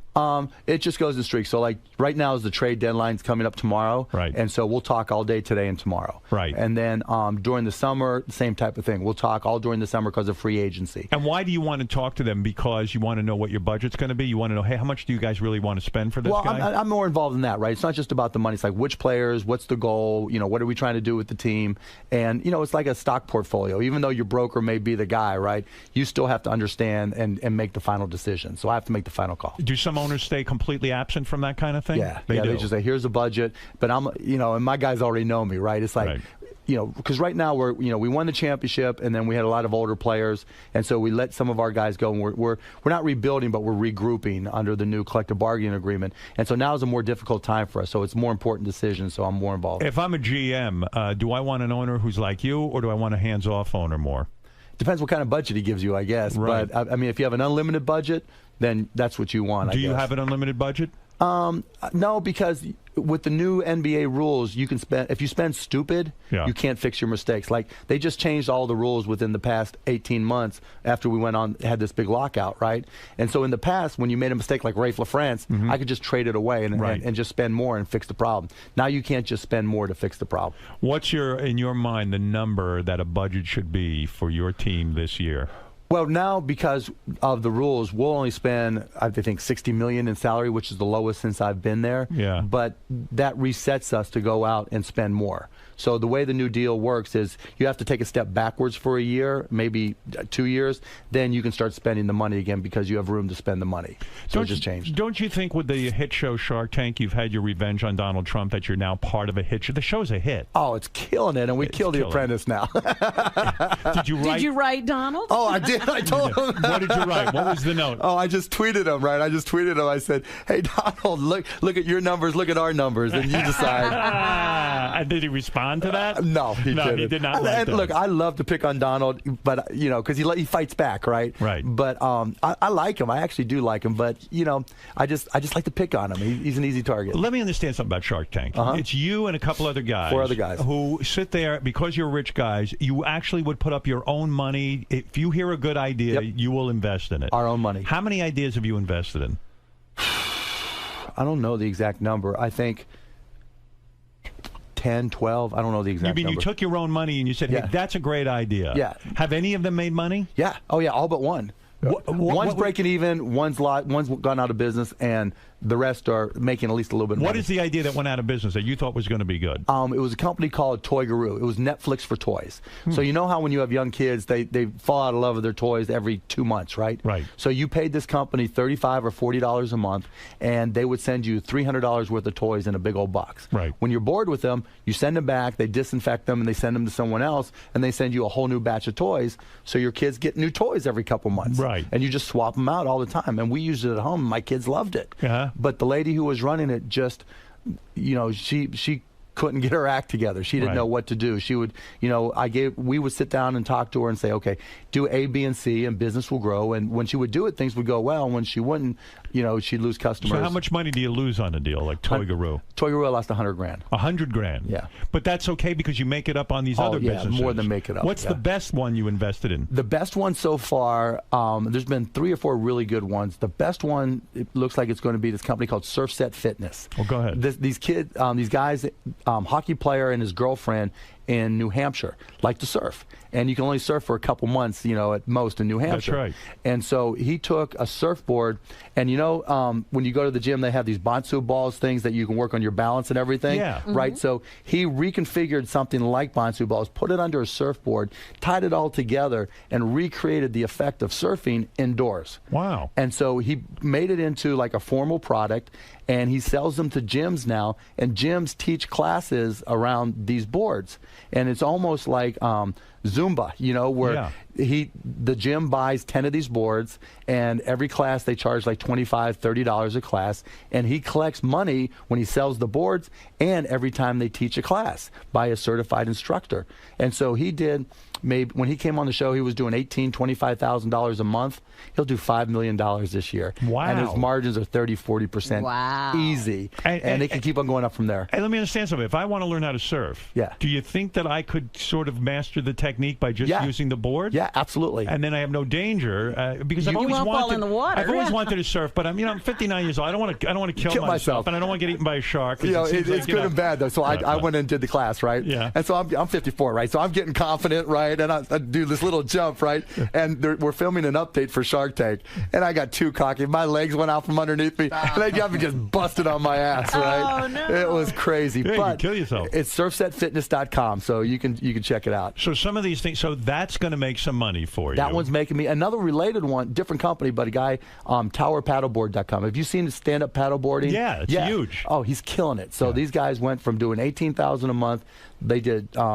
His show was like a year ago. He did $2.1 million this year, and he'll do $3 million this coming year. And what is he selling? He sells stand-up paddleboards. Oh, and inflatables and regulars. But isn't he competing with a bunch of other companies? Yeah, but he's got a great product. Why was his product so great? 2 reasons. One, it's less expensive. It's well done. It's less expensive, and he gives you a bunch of options in size and inflatable, so you can carry it around, blow it up, whatever. So if you go to if you have a summer home or you just summer vacation, you can't leave your board there, then you use an inflatable so you can take it with you back. So So you put up the seed money for this guy. How much did you put up on that one?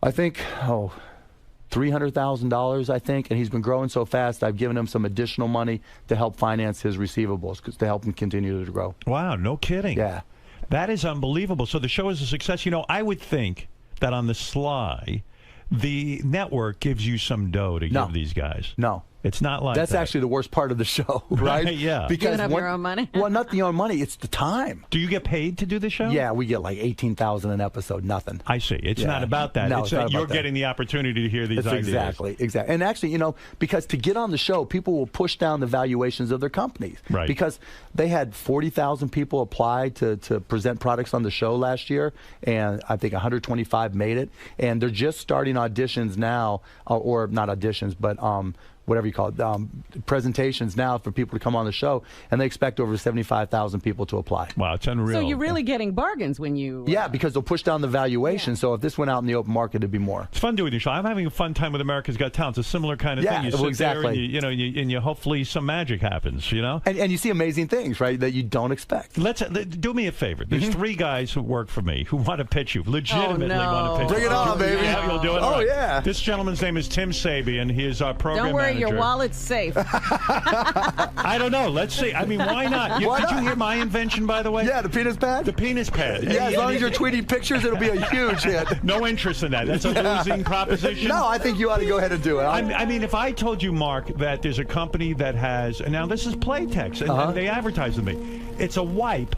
that you wipe down your balls, cock and balls, and ass area before and after sex, and it's very gentle. You don't get a rash. You wouldn't invest in that, would you? It'd be a tough sell. Yeah, Playtex. Well, for them, it's easy, right? It's perfect. It's But right why in their wouldn't you invest in that? Because I don't have the vehicle. In other words, they're geared up for this kind of thing. Yeah, it's their business. But you're not geared up for surfboard shit and all that stuff. No, but the guys who I invested with were. They're tooled up. Right. They're tooled up people, literally. So a lot of people, you're saying, can have a good idea, but they've got to be tooled up. Right. You've got to be, there's certain things I can't sell. Like if one of these guys comes in and brings me frozen food. Right. I don't know how to help sell frozen food, right? So I'm not going to do it. Tim, go ahead. What is your idea? Bring it on, Tim. My idea. Hey, Mark, welcome here. Thank you. I'm looking for a $250,000 investment on 50% equity in this business. Okay. It's an application that I had an unfortunate situation about a few months ago in the bathroom here, where if I was walking to work, I got sick and left the bathroom a mess. A mess. He shit everywhere, all over our bathroom. But go ahead. So I've come up with a clean restrooms app. CRAP. CR, Clean Restrooms. Okay, app. nice name, yeah. Okay, download it onto your phone at 99 cents. It's if I had the ability to do this as I was walking to work, I could have stopped in anywhere and gotten my shit together. What does it tell you? It tells you. It tells you where the nearest bathroom is. There's already an app that does that. Well, this not what this does. Not what this does. Okay, go ahead. Not what this does. Why is yours different? Because it also has interaction with the user, where they can upload pictures of the app, of the clean restrooms. That it's a community. So it's Instatush. It's exactly. It's like when an app that tells you where a bathroom is. Yes, there are. But because I know when I was looking for jobs in Manhattan when I was a kid, I used the library and I was thinking, I wish I knew where there was a clean bathroom. Yes, it's what Yelp is to restaurants. Crap is to restaurants. All right, hold on. You made your pitch. Mark Cuban, any interest in this? Because $250,000 for a crappy app. You can negotiate. How about you just give him $250,000? Yeah, why not? All right, get out of here, Tim. Thank you very much. Very good. Yeah. What is that Tim's invested a good chunk of his own money in this already. How much have you invested into this? A chunk, a little bit. How much? But how much did you invest of your own money? Okay, $8,000 in this thing. Okay, but listen to this. Listen to this. You saw what the ugly meter did in one day. That's true. It did over $500,000 in sales in one day. It did already? It did already in one day. Yours. So not something yours. Called the no, ugly not mine. meter. So there's been a model already. Get out. But they already spent their money. Get out of here. Get out of here. You're out. You hit the buzzer. I've got another one. He's got another one. What happened? I thought you were going to pitch your remote control leash. Well, that was the other one. But I sat last night and did this. It was 10:30 at night. I wanted to go to bed. All right. Good night. I don't know. I don't even know if you want to hear the other ones. Are they worse than that? You want to hear one more? It's all your call, Howard. I don't know. Richie, what is yours? This is something called shittins. Oh, God. Everything was shit. What's with you guys? All right, quickly, the pitch. Go ahead, Richie. All right, this is the best app. Tim is the perfect a product. Okay. And you would love this. It's a baby wipe in the form of a mitten. Because when you wipe your ass, the last thing you want is fecal matter on your hands, under your nails. So I call them shittins. Okay. All right. And it's a baby wipe in the form of a mitten that you put on your hands. So that way your hands are totally clean. Okay, how much money are you looking for? $25,000 to start. And what percentage of the company do I get? You'll get 50. Okay, how long have you been making these? About a day. Oh, okay. So you've got a long history with them. Yeah. Okay. And this is the clean. How are you going to get shittins made for $25,000? You can't even sell that name. Yeah, I can get them made. Yeah, and who's going to buy something called shittins in the supermarket? That's my one problem, the product name.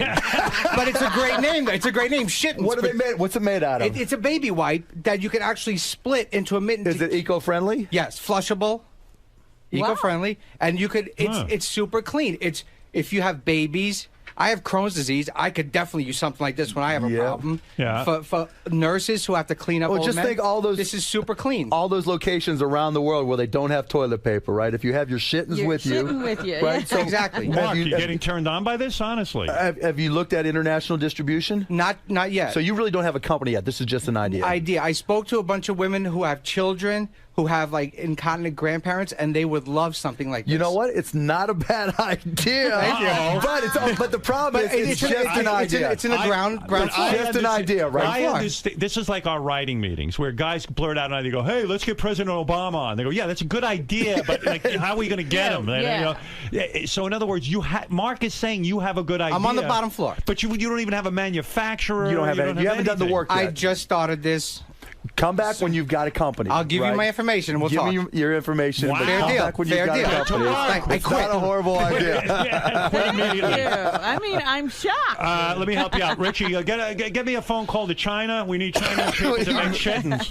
Shittens. Get out of here with that. He names a product shit. Mark, where are you going to market that? What did you just spit into? Oh, I've had a cold, man. I got over my son. Jesus Sorry. Christ. That was gross. That was gross. I was hoping you were looking over there. I need a shit. All right, somebody invent something for Mark. Mark, that was a very exciting thing. You were buying into the idea. Yeah, because actually I wasn't thinking so much here in the United States, but places around the world that don't have toilet paper in third world countries, if you can make it disposable and make it really, really cheap, and you've got, a shitting around and you carry it with you, you travel to Mexico, it's safe. Are the shittings reversible? Oh, my God. So, by the way, Mark, you made your money the old-fashioned way. You say when you were, how young were you when you made the $6 million? 29. 29 years old, because you were doing techie stuff. Right. But let me just one more time go over this. Okay. You had a company that was broadcasting on the internet. Right. Television stuff. Audio and video. So all the streaming, everything YouTube does, we started that. You started that. It was called AudioNet, and we started in 1995. And when Yahoo bought you, right, they gave you $2.5 billion? No, they gave us $5.7 billion in stock. Right. And then, so I got 33% of it or whatever. Right. And then when Yahoo went to about $2.5 billion, you sold everything. When it went up, I did a hedge, right? They called it one of the top 10 trades all time on Wall Street. What did you do? So I got all this stock from Yahoo. And everybody else thought the internet bubble was going to keep on going forever, right? I'm like, there's no way. And so I sold calls, bought puts, so I protected my stock. And so it went up in value some more and went up to where my hedge was and then cashed me out. I see. And so then the whole market cratered and I was protected. When you cashed out, Yahoo went up a little bit more, and people said to you, "Oh, aren't you sorry? Well, exactly Why right. didn't you hold on to it?" And you said, "I've got $2.5 billion. Well, how much do you need, right? That's exactly. And you didn't get greedy in a sense. Not at all. I mean, you could have kept saying, "I'll stay in another day. I'll stay in another week." And if you had waited just a couple of weeks, probably about 6 weeks, I would have been fucked. Like, how badly fucked? You might have lost $1 billion? Oh, more than that. More? Oh, yeah. No, Yahoo went from like $300 to like $5. The guys, it went from what to what? Like 300 to 5. Wow, in the matter of weeks. Yeah, probably over the course of a year, but it would have been impossible to really get out. Right. And so some of the guys that were in business with you all got stock as well. Yep. Did some of them stay in too long and get tanked? Yeah, I mean, I went to everybody that owned stock in the company. I said, do this. Get out. I'm getting Just out protect now. yourself, right? Protect yourself, right?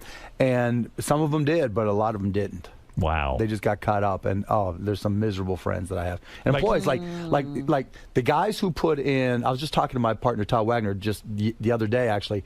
The guys who put in $30,000 ended up with $30 million. Wow. And some of our employees who were there right at the beginning that we didn't have a lot of money, we gave them stock, 15, 20, 25 million, and a chunk of them just lost it all. Oh, wow. That's a shame. Oh, what is it's almost like you want to just kill yourself if something like that happens. I couldn't even imagine. Because you're worth $20 million one day. And that's then it. nothing. It's your ticket to freedom. Nothing. And then zero. Nothing. You're searching Somebody for a takes your job. Ticket away. Wow. Yeah. And you begged these guys. You said, look, even you were the major stockholder, right? Yeah, I was the largest stockholder by far. Yeah. You hit $2.5 billion, and you said, hey, if I stay in, maybe I'll have $5 billion. No, yeah. And I told these guys, come on now, seriously?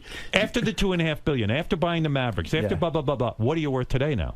Probably more than 3 because I've made some good investments. Wow. Yeah. Wowee. Yeah, it's crazy. Wowie zowie. It's crazy. Look at you. And yet, like the rest of us, you can even get a cold. You haven't figured out how to conquer that. I haven't conquered a lot of shit, man. Shit, it's beautiful, man. It's beautiful. It's crazy, isn't it? You know. Good for you. I'm happy for you. Thank you.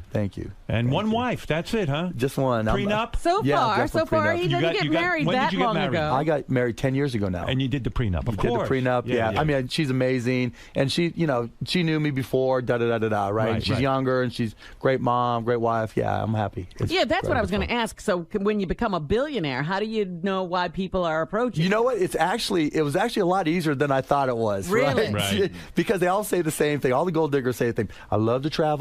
I want to do charity work. Right? She's super hot, your wife? Yeah, I think so. Yeah. Very nice. Yes, Very nice. I'm lucky. Hey, wait, I got to tell you one thing. Tell right? me. Yeah. Shark Tank, right? So I come on as a guest shark, and I'm talking, I'm online, I'm tweeting, right? I'm like, someone says, you know what? Did you know that Howard Stern was tweeting during private parts? Right. And I'm like, what a great idea. And I'm like, has anybody done it during a TV show?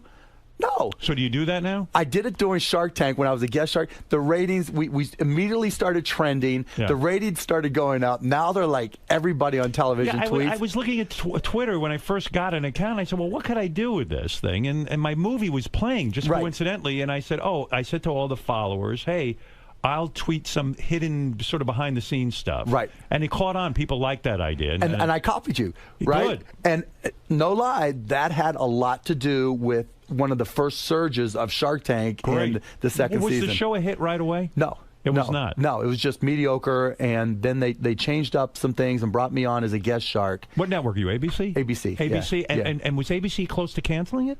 I wasn't on the first season, so I didn't hear all the stories, but they replaced one of the guys and replaced him with me, so something had to change, right? So do you feel you were the reason, the spark? Yeah, I think I was part of the spark, absolutely. Because you're lively on the show? Yeah, I think I picked up, I mean, ABC, everybody says that, I raised the game for everybody else. You get along with the rest of the judges? Sometimes. Yeah, most of the time I do. Do you think some of them are assholes? Not so much assholes. It's just, like anything else, when you're there 12-hour days, 20 straight days, 25 straight days, everybody gets annoyed. Yeah, you can get annoyed with each other. Yeah, and it weighs you down in a sense if you don't like the other right, judges. So you've got to, so the camera comes on, you got to do your thing, Sure, right? yeah. But then off screen, everybody's everybody. Are there fights off screen? No, we pretty much get along. It's more we're smart. We save it for on air, right? So when we're pissed at somebody, we save it for on air. Wow, what a life! You got to see Mark Cuban on Shark Tank. And I got to plug one thing. I'm doing a cameo tonight on Necessary Roughness, testing my acting skills. I'm not really. Yeah. Now tonight. you're an actor. Yeah. I like to try things, right? Yeah. Well, you're certainly trying a lot. Don't miss Mark on the season finale of Necessary Roughness. Yep. And there you have it. And Richie Wilson just sold him Shittens. Yeah. Which is great. Which we'll be selling in American Airlines Center. What do you want to know, Ralph, quickly for Mark Cuban? Hey, now. Hey, now. Shark Tank is like one of my favorite shows. I think Thanks, it's a Ralph. great show. And it's funny, one of the things you mentioned tweeting, one of the things I love doing is tweeting during it. It's just fun and it gets you involved. Yep. What I love about the show, Howard, is like you learn a lot about business and everything. But the setup is you go in and you pitch to 4 different people. But Mark, I love you on the show. But what you do sometimes, which I hate, is like you bully people into a quick decision. Okay, Hell yeah! Because it's television. I want to hear them pitch to everybody. That's why I'm going in there. I want to hear what Barbara's going to say. Well, I want to win, right? If it's a good deal, I want to get the deal. I don't give a damn what Barbara or one of the other sharks has to say. So when someone comes in with a great company, then I've got to have my strategy to win the deal. Right. And that's part of it, learning how to negotiate. All right, yeah. Ralph. Well, you do learn a lot, and Tim made a classic mistake. He came in and overvalued his company. He $250 million for that shit. Yeah. All right, Ralphie boy. I know Ralph will be pitching you very soon. I'm sure he will. Very soon, Mark. As soon as he comes up with something like Shittens. All right, Mike, go ahead. Quickly, last question for Mark. He's got a very busy life. He can't sit here with you all day. Go ahead, Mike. Mike's gone. Good job, Mike. All right. Enough with Mike. All right, I'll let you out of here. Great having you here. Oh, man, I loved it, Howard. Hopefully you'll have me back. And you are the man. No, you're the man. You're laughing, you're smiling, you're having a good time. And you prove that money can make you happy. Hey, we're the luckiest guys in the world. It doesn't suck. It doesn't suck is right. Do you ever yell at your father and say, "Look how easy it is to make money"? What the fuck was wrong with you? No, Dad? My dad, I just say wherever you want to go. Yes. Where did are your parents both alive? Yes. Do they work? No, not anymore. Did you retire them? Oh yeah. My dad used to do upholstery on cars. So if you had like a rip in your car seat, you took it to my dad. And what does it mean to retire them? You just gave them a bunch of dough and said, "Go enjoy your life." No, he's got a credit card. He just goes wherever he wants. Wow. Yeah, whatever he wants to do. He's 86. He's still a party machine. Like, he's in Miami right now, and if you call him and it's 8 o'clock, he's drinking wine and loving life. But he told me the best line ever. He said, "Today's the youngest you're ever going to be. Live like it." Did he ever? Is he divorced from your mom? No. They're together. Sometimes, yeah. My mom likes to stay in Pittsburgh and go golf. No kidding. and my dad likes to travel. So they dislike each other and what they get along. They just do their own thing. They right? live their separate lives. Yeah, they do They're their not own going to thing. get divorced. Right. They stay Exactly. together. Yeah. Right. They're staying together for the sake of you. Exactly. Yeah, the children. The children. For the sake of the checkbook. Yeah. Isn't that weird? Do you ever say, "Why did you two get a divorce and go just hang out"? It's not worth it. It's not worth it. You don't get involved. No, he's 86 years old. Whatever he wants to do. Do you ever say to your dad, "Hey, you spent a little too much money on the credit card"? Never. Do you think he's buying women with his credit card? I hope so. Is he respectful of the credit card, though? I mean, yeah. you don't see like a yacht. He's a depression baby, right? You know, Yeah. so he's like he freaks out. My mom the same way. If your parents do get a divorce, which one will you go with? Which one will you? Yeah, I'd probably live with my dad because he's buying those hot women, right? You're a great advertisement for having children. I mean, you've retired both your parents and they both have credit cards, right? They put up with me all those years. They earned Good for you, man. Yeah. That's a nice thing to do for your parents. course. You got brothers and sisters? 2 younger, and they both work for me. They do? Yeah. Oh, man. And what do they make, $1 million a year? No. They actually have to work for their money. No kidding. What do they do for you? My one brother manages my foundation, Nice. and my youngest brother is in sales for Magnolia Pictures and Access TV. What does it mean to manage your foundation? What is that? He does one foundation. It's called the Fallen Patriot Fund, and so I put up money when soldiers or service people who were injured or have problems coming back from any of the wars that we're in. Sometimes there's certain care they don't get, so I just put up the money for it. And what does he do? He makes sure that the money goes to the right place? He goes through the applications and makes sure we pay off their bills or do whatever they need. Yeah. Is that a big job? I mean, yeah, that's it a is, lot because we don't go out and raise money for it. I just pay for it all myself. And what does that cost you a year? I don't even know. That's a beautiful thing you're doing. Yeah, it's just the right thing to do. People go fuck themselves if they criticize you. Well, you know what I mean? But I don't go out and promote it or anything. You a letter even. Yeah, I don't go out and promote it. Yeah. No, okay, I understand. You're quiet about it. Yeah. All right. Mark Cuban, thank you. Thank you, Thank you for Howard. doing that for soldiers. That's beautiful. We'll be back right after these words. The great Mark Cuban. We'll be back right after this. Tim. A bit of a fail today, Tim. No, not a fail. Not a fail. That's just a bigger challenge. Watch this work. You attempted to make lemonade, so to speak, out of a very chicken sour shit situation. out of chicken salad, or chicken salad out of chicken shit. Have you officially let this incident go now that Mark has not endorsed your idea? It's a bigger challenge now. Now it's a bigger challenge. Now watch this work. Does this stem from the, all the flack you took for your unfortunate incident a few months ago? Are you trying to retool your image? Is this what this is about? No, this is about taking advantage of an unfortunate situation. Strictly capitalism. Exactly. Okay. I quit. Not green lit, but it's a yellow light. Exactly. It's a yellow light. They didn't turn it down, and a multi-billionaire loved this idea. Let me get a look at your shittens. This prototype. is shittens. Let me see. See? And I basically sewed together 2 baby wipes in the form of a mitten. And it's super clean, it's biodegradable, and it's, I think, the perfect product for women who have children, or if you have butt problems, this is the perfect product. And even on an unseasonably cold day, you can throw them on. Exactly. And they're warm. If you're in the woods, you got to take a shit when you're camping, pop on a shitten, wipe, throw it away, and your hands are clean. What if you don't want to touch the subway rail handle? Exactly. For a germaphobe? If you have to touch a Whack Pack member, right, you wear your shittens. And clean their hands at the same time? The one thing I have to work on is the name. That's it. I have to think of something else besides shittens, but there's something there. And some logistics, like, distribution and manufacturing. Exactly. Look, you can get, let's just say, if some celebrities can get clothing lines made in these third world countries, I can certainly get this made. Shittens. Shittens. I like it. Next time you see me, I'll be a wealthy man. Will you remember us? No. I'll remember you every time I wipe my ass.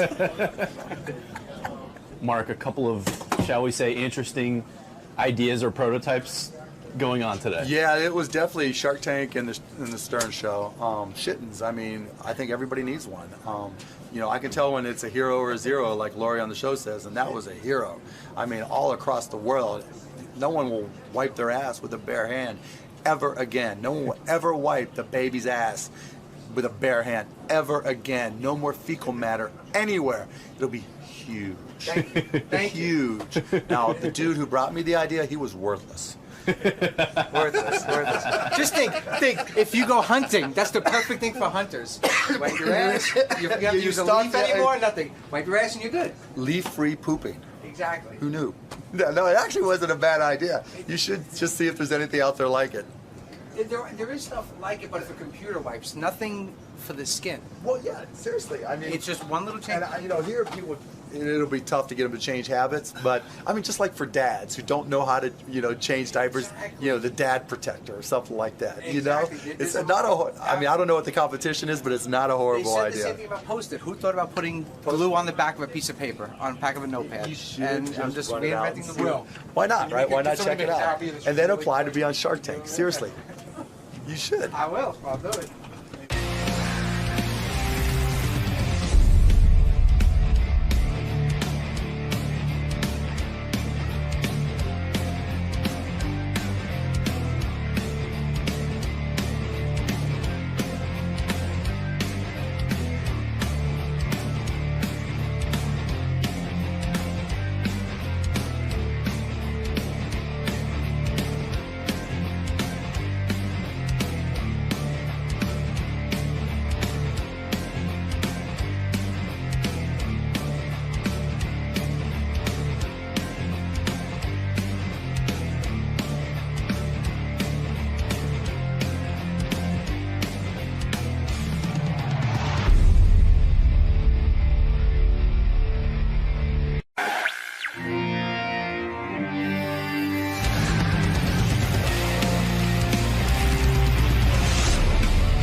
Hey, it's Mr. Skin. I'm here to do my 14th annual Anatomy Awards. I can't believe it's been 14 years, but I got to tell you, the list this year is fantastic, and I'm really excited to talk to Howard. Wow, 14 years. Yeah, I mean, the fact that I've been doing this for 14 years is one thing. The fact that it's so much fun is another, and I'm really lucky to be able to do this. But really looking forward to seeing Howard today.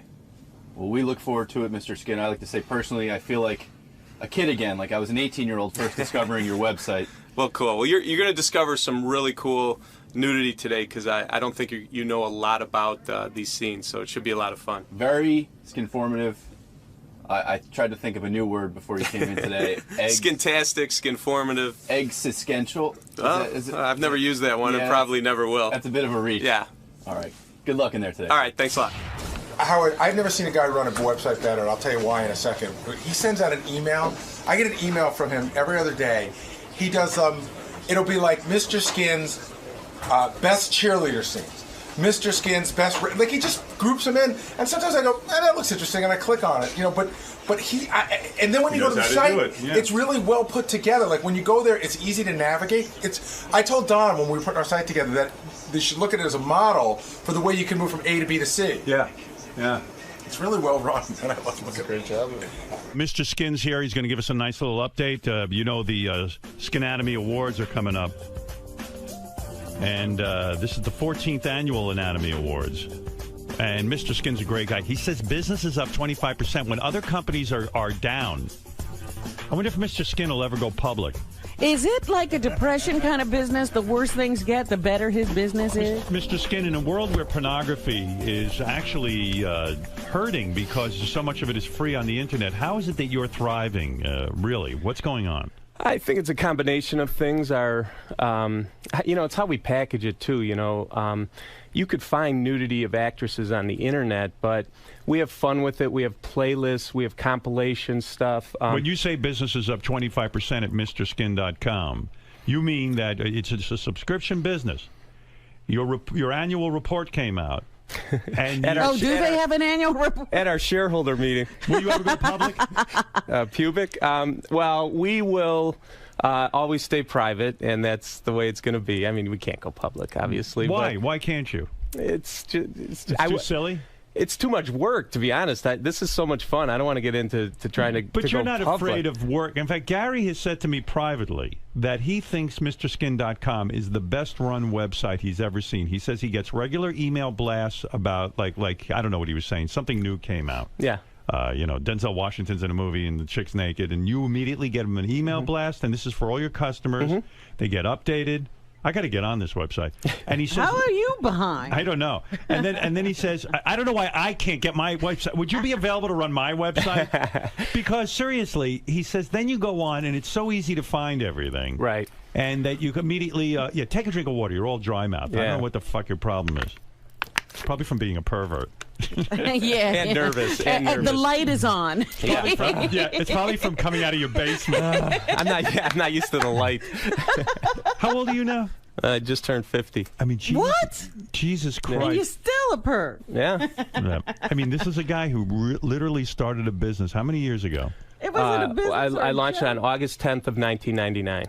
He launched the business in 1999, and he was basically taking clips from movies and saying, "Here's the good parts." Yeah. Here's the Well, you were dirty saying, parts. what Gary was saying. We really I have an amazing team that works for me. I mean, I have guys whose full-time job is just to go through movies and look for nude scenes, or go through TV shows and look for nude scenes. Plus the technology people, the customer service. They love the job, and it shows obviously with How the many website. people What kind of customer service? Yeah, how many people are in your customer service department? We have 3. Wow. Yeah. And what do they do? What do people call about? we get 9 million visitors a month to the website. Good Lord. Yeah, that hits, Howard. People, 1, 2, Yeah. it's a lot of people, and you need to be able, if someone has a problem, an issue, they can't figure out, they forgot their password, you have to right away be able to. And you don't outsource that to India? Like, hello, this is MrSkin.com. What can I do for you? I have my sister's one of the customer service people. Is she hot? Yeah. Would we ever see her nude? I don't think so. Yeah, she's what got is it, little Gary? kids. There's not a subject or category that he can't narrowcast. Like, I'll get an email the other day. It was just best scenes with teachers, right? So it's like teacher-student scenes. So, and then there's like 30 of them in a row. Right. But then they start to, I can't remember what you've done recently, but they just get, best cheerleaders, best black cheerleaders. It's just like he just keeps, and then, so if I see something, I just click it and I open it. Howard, I was, for some reason, I needed to find nude scenes with monks. Right. I searched our database for the word monk and pulled up every nude scene in the history of film with a monk in the scene. So we could do it. That's how good. How many did you find? Like 13. And why did you need to find that? I can't remember. We were doing some little project in the office, and I pulled up every monk nude scene. I wonder what that project was. But okay, let me just first tell my audience, before you get to the Anatomy Awards, which is a big deal.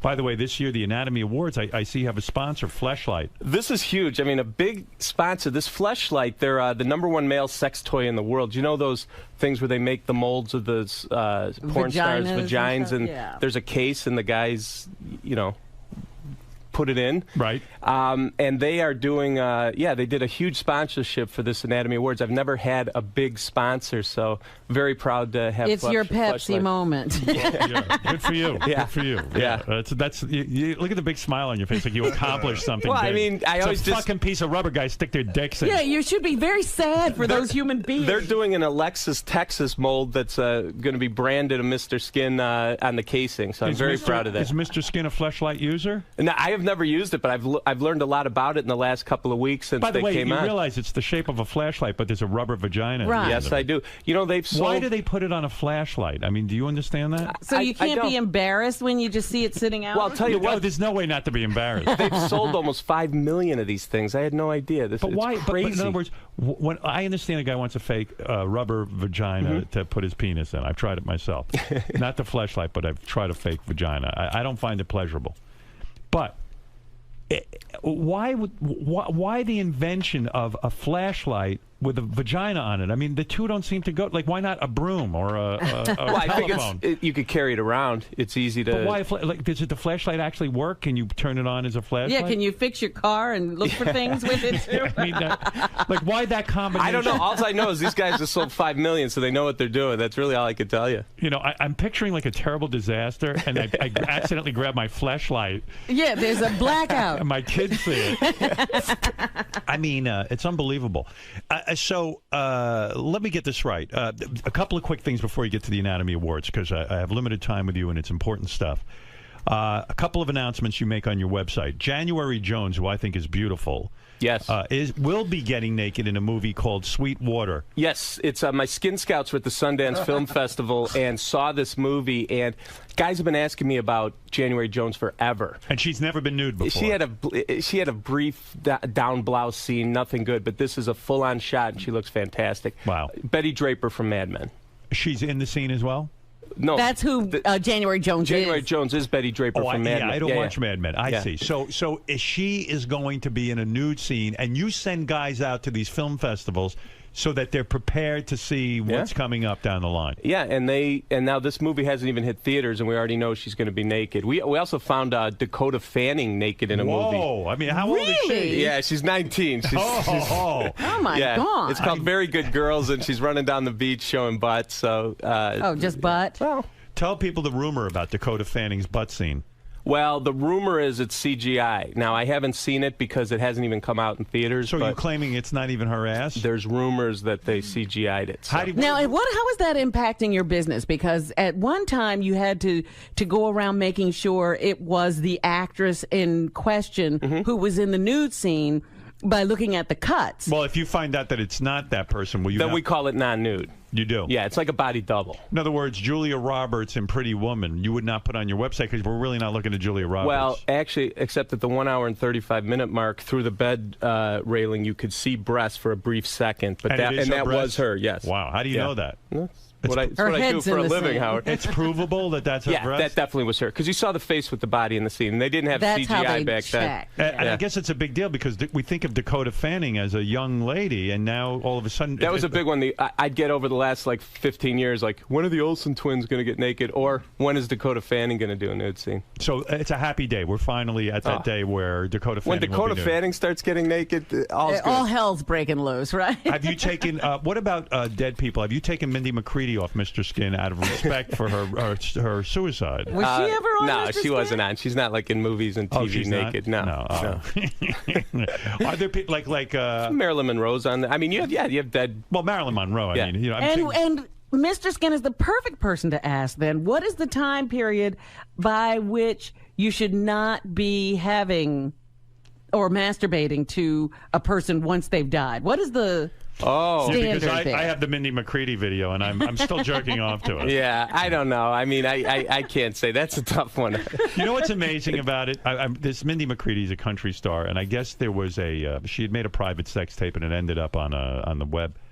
And then the company announced they were taking it down for a few days because, out of respect. If you really want to have respect, you would never have released it. Why would you? Why all of a sudden get a conscience because she died? You know what I mean? Exactly. No, like Brittany Murphy. Did she ever do any nudity? No, but she. She died. She's still, she's done some sexy things that we have at the website. But is it all right to masturbate to her, or is it? It's been a while now. Yeah, I think she's been dead long enough, right? Fair enough. Okay. Thank you for saying it's okay to go back to the masturbation. Letterman tells us when it's okay to go back to laughing again, and you tell us when it's okay to go back to masturbation.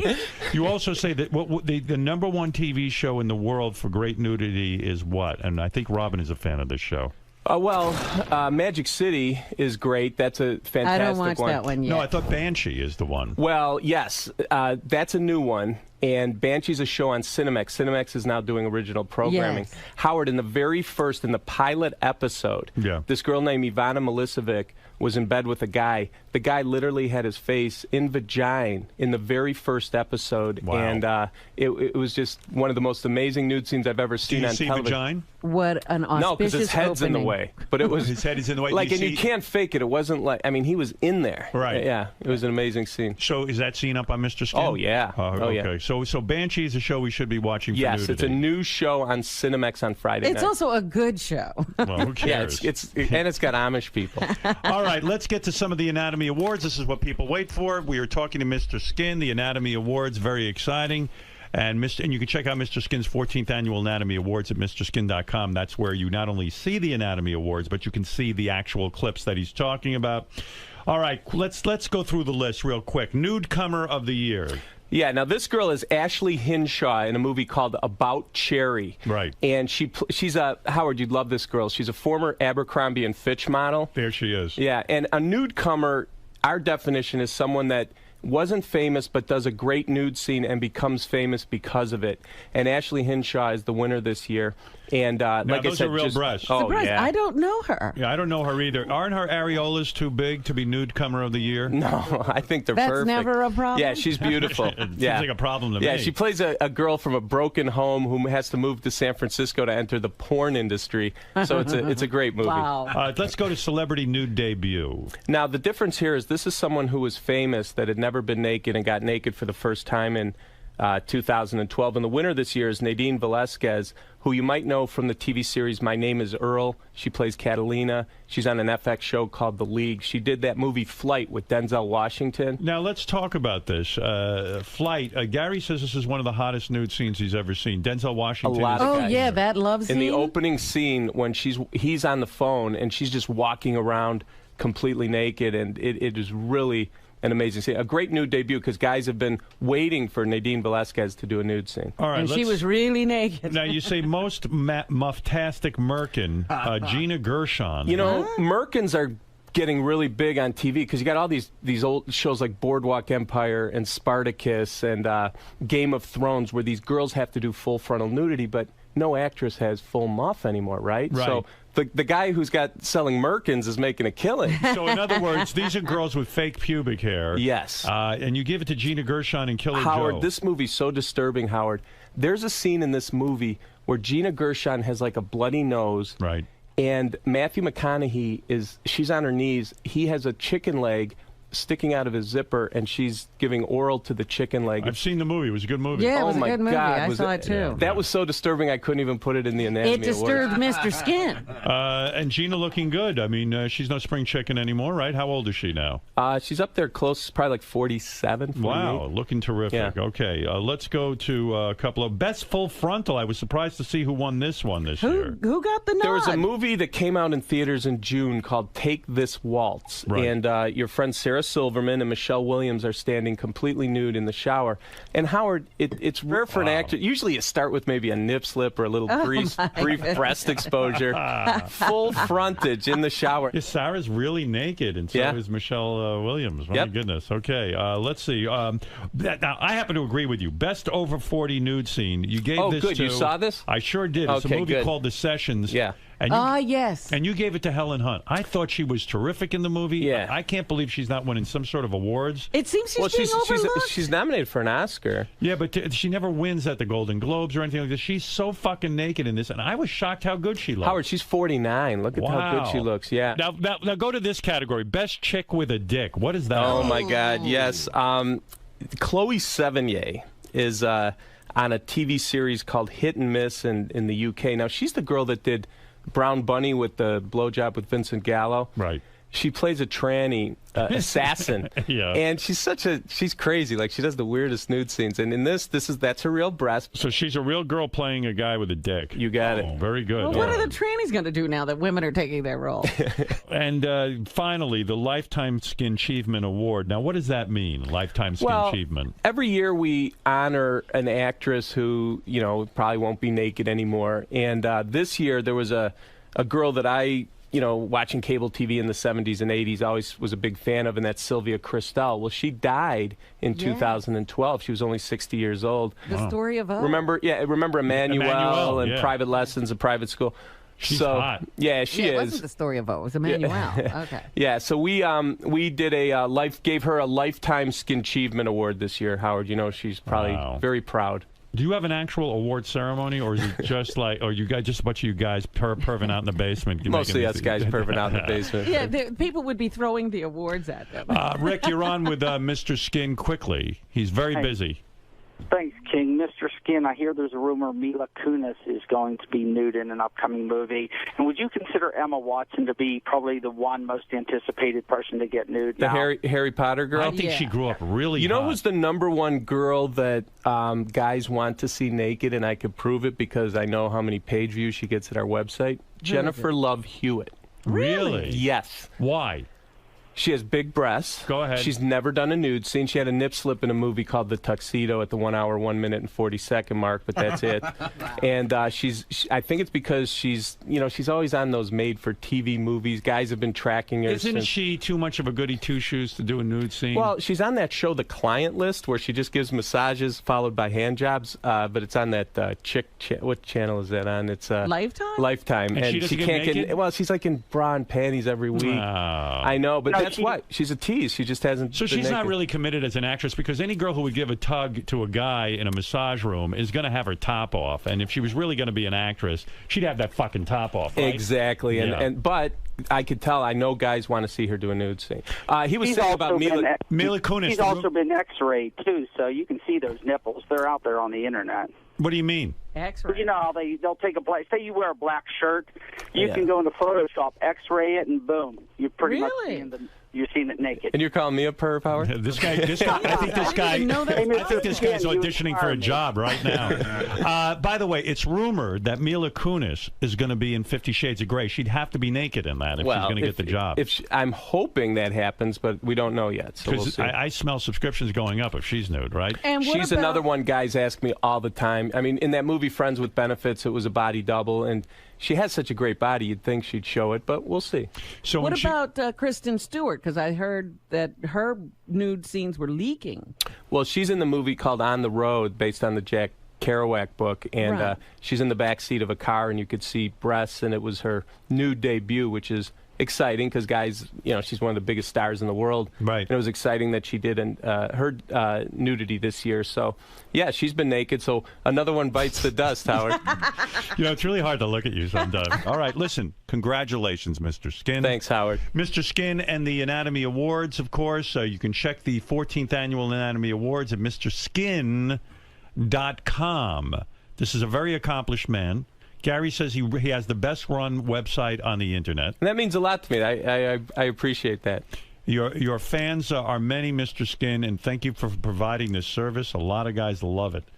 And congratulations on your biggest year ever. Yeah, thanks, Howard. Thanks for having me again. And the fact that he had a sponsor. Oh, the Fleshlight. Yeah, way to go. Fleshlight came through. That's really cool. Next year, Coke and Pepsi. All right, we'll be back right after these words. Thank you, Mr. Skin. Thanks. Yeah. Mr. Skin. Yes. Always very skinformative. Yeah, 14 years. I really, truly can't believe I've been doing this for 14 years. It's amazing. This organization came from humble beginnings. Yeah. Well, when I started, it was just me and a tech guy. That was it. And that was in August of 1999. And now we have 35 skin employees and, get 9 million visitors a month. And the fact that this is what I get to do for a living is really the amazing thing. Two perverts with a dream. Well, hey, you know what? There's a lot worse things you could be doing for a living. Absolutely. When Howard calls you a pervert or says, "Wow, man, you're way out there." Oh, You seem to wear that as a badge of honor. You know what? As long as people that are listening are having fun, I could take it. And Howard has been so cool to me. In fact, I mean, quite frankly, the reason my website's so big, I owe to this show and all the great publicity I've gotten on this show. So call me whatever you need to call me. It's totally cool.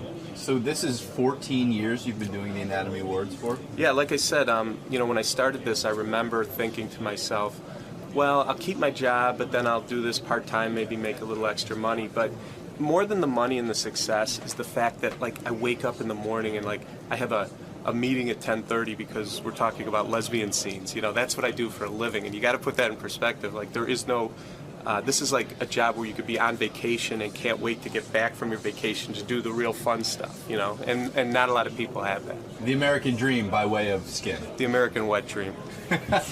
First of all, let's play the Eric the Actor either or game. I think everyone will have fun with that. All right. And I think you'll have fun with it. And let's face it, we're after our own fun. All right, here he is, Eric the Actor, as he is known. And you have to do either or, Robin. Here we asked Eric the Actor, for example. Would you rather walk or be a millionaire? Now, I would think Eric would rather walk. I would hope. Right? Yeah. Here's his answer. Walk. Of course. Yeah. Let's see if this gets harder. Diana DeGarmo or Kelly Clarkson? Kelly Clarkson. Kelly Clarkson. Kelly Clarkson. Of course. Speaking of Kelly Clarkson, all I wanted to say is Clive Davis wrote a book. The guy's a billionaire record executive. And in the book, he's critical of Kelly Clarkson, and he kind of says that, I don't remember, do you remember the exact? It was a record thing. He was trying, she had won American Idol. They were looking for a record for her to do. He offered her some songs, and he says that she disliked his selection so much, including... the first song that she sang on a record. The big song they wrote. Since You've Been Gone, yeah. That she almost cried or something, or cried, or laughed or something. She just thought it was ridiculous. And then, of course, he made her record it, and it became a huge hit. The thing I got from it is Clive Davis wrote this book, and he's trying to use this girl and say, hey, look at what a genius I am. She didn't want Since You've Been Gone. And meanwhile, she issued a statement saying, hey, Clive Davis is a bully. That he is claiming this. She goes, well, I see it a whole different way. I wanted to add more guitars into Since You've Been Gone. He didn't, and they did add more guitars, and it worked. Yeah, it seems like everybody got what they wanted. Yeah.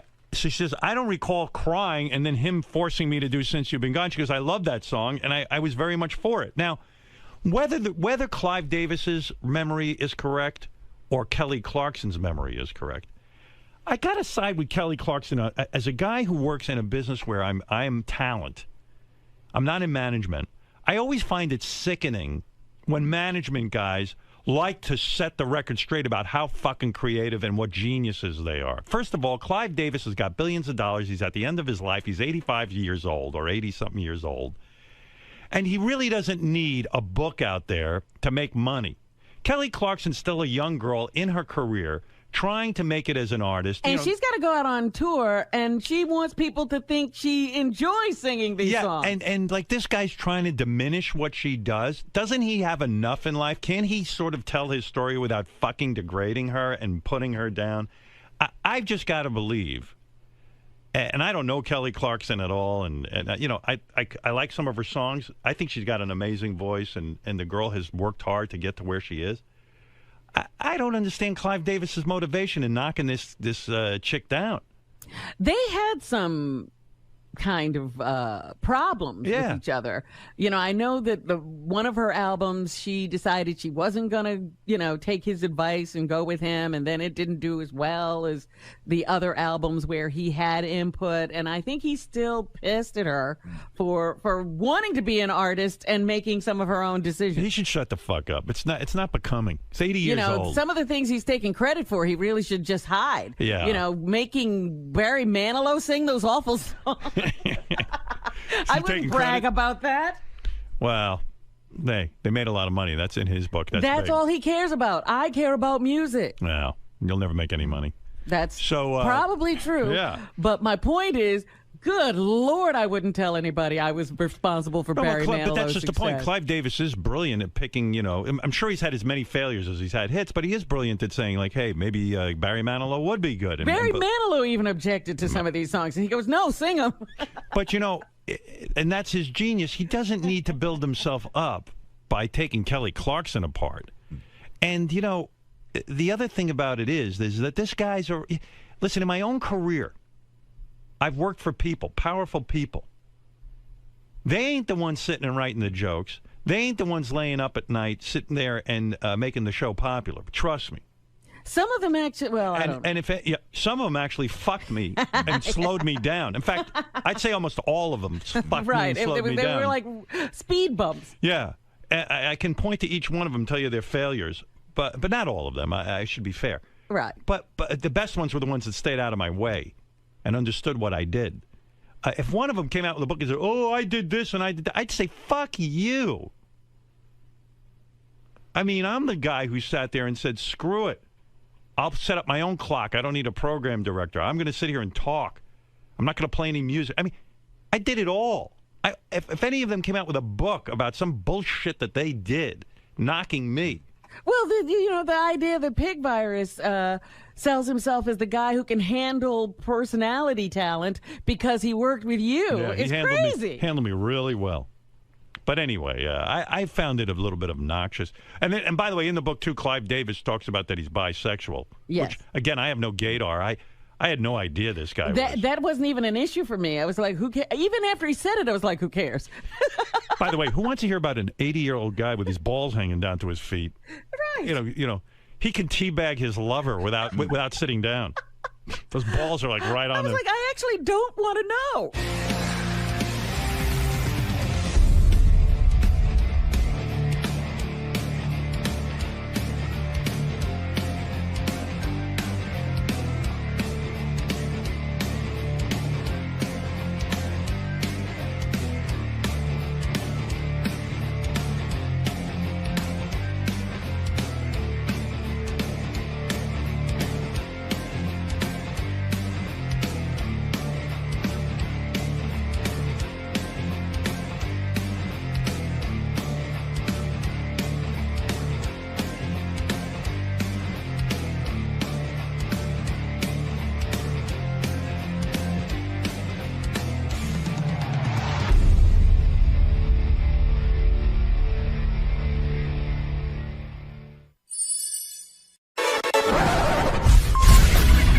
This is a Howard TV original production.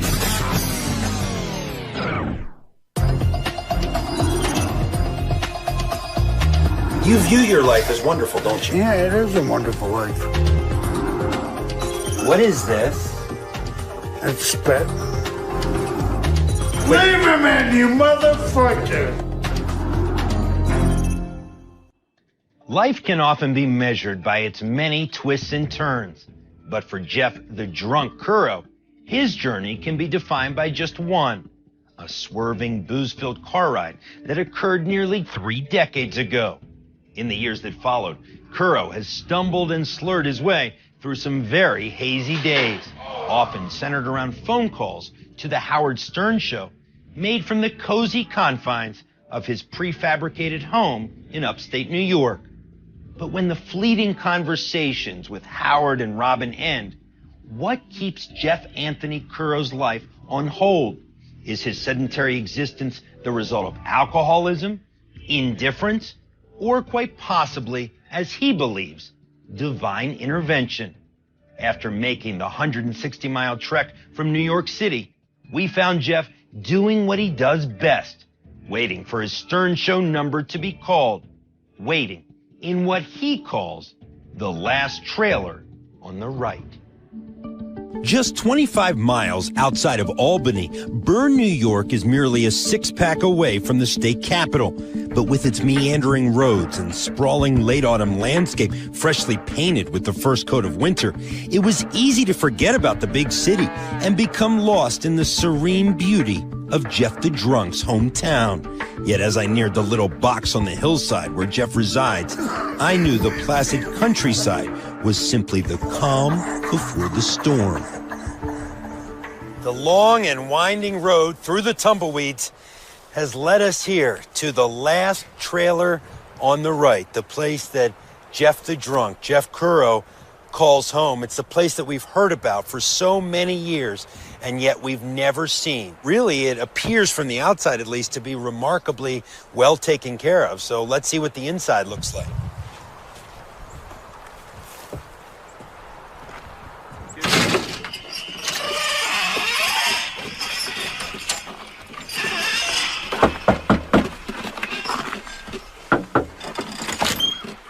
Jeff, how you doing? How you doing? What's happening?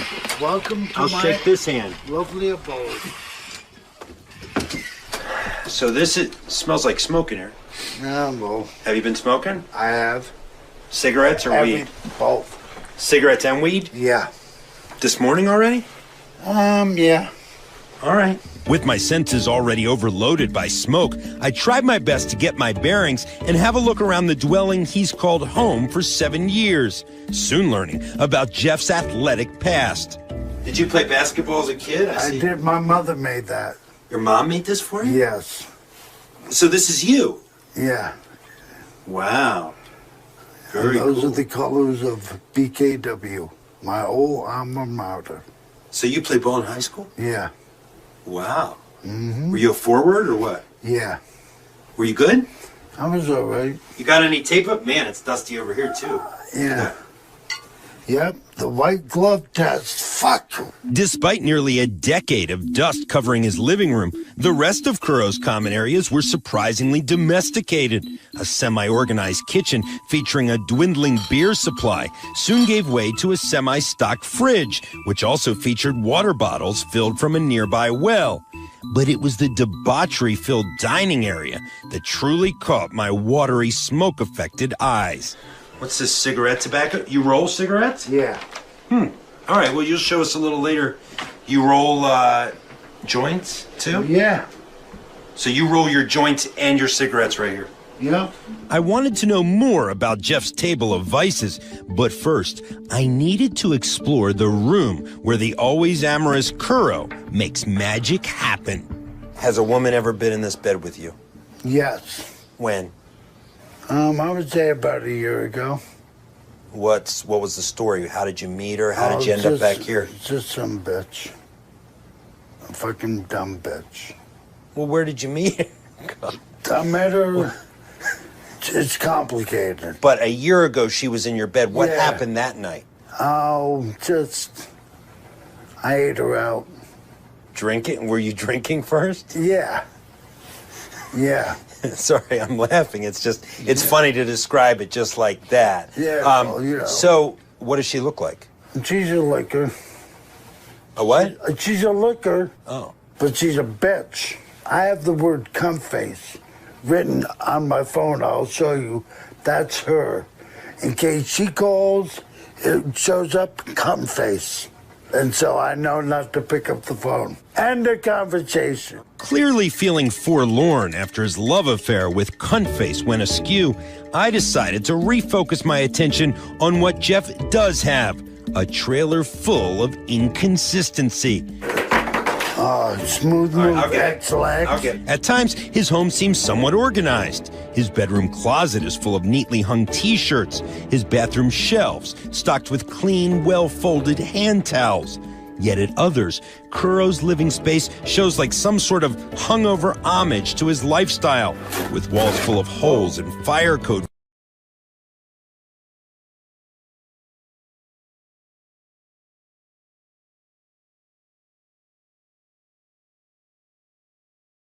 box-shaped abode.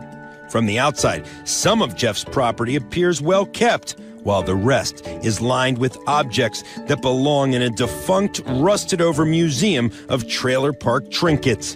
Back inside, Jeff led me to a spare bedroom full of more memories, which helped conjure up his deep feelings of appreciation for Howard.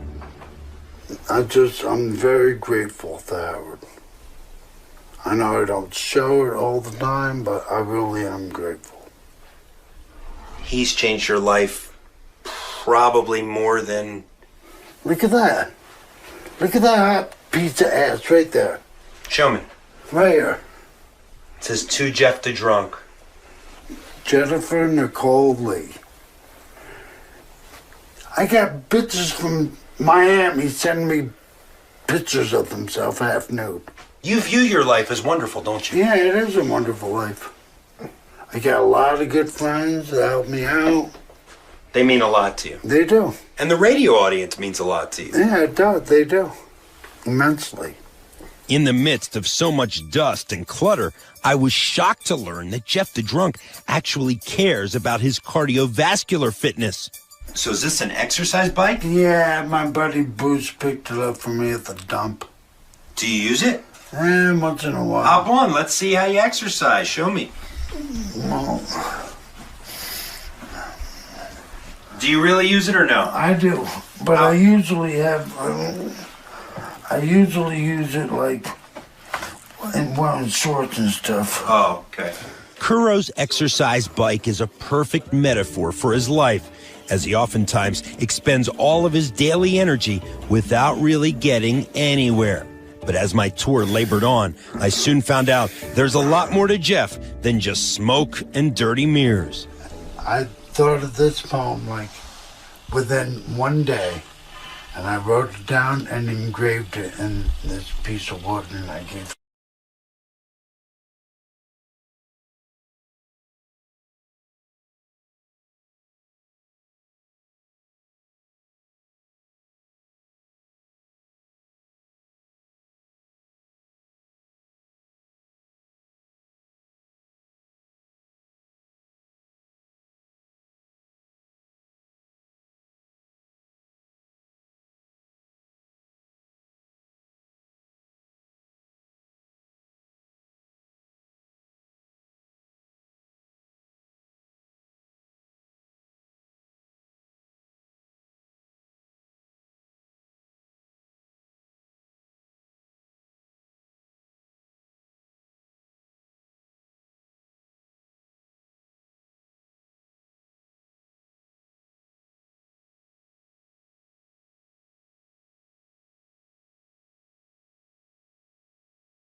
she would say to you right now if she were here? She'd be happy for me. You know, that I'm doing this on my own. I don't get no help. Except, like from SSI, but... With a rhyme scheme reminiscent of classic Ronald Mundesk prose, I was touched to learn about the softer side of Jeff, and I was eager to sit down at the kitchen table to try and get to the core of his smoke-filled existence. Take your jacket off and sit your ass down. All right, let's chat. So, you sit here every day and roll cigarettes? I do. Yet just as I was about to receive a demonstration in cigarette rolling technique, I was met with a regurgitated example of smoking's many ill effects. What is this? It's spit. It's a container full of spit? Yeah, I keep it next to my chair. I keep one here, too. But why? Because I don't want to get up just to spit. But you don't chew or anything. No, but I smoke and I cough and I spit. I have loogies that come up deep in this shit. That is so disgusting. Can you move that, please? Sure. How do you... Thanks. When do you dump this? Whenever it gets full. I mean, how old is the spit in there? Probably like less than a week. Oh, less than a week? Yeah, I do it, I empty it out every week, weekly. Hoping to put an unexpected phlegm sighting behind me, we return to Jeff's nicotine expo. Jeff, do you mind if I move this spit cut a little? Move it. It's very disgusting. You can empty it if you like. No, that's all right. So, talk me through this process. What are you doing right now? I'm packing the tobacco in, and that seems to be nice consistency. And I put I call it a nipple. Put the hole on the nipple. Oh, well, that's a full cigarette. You gotta get an empty one.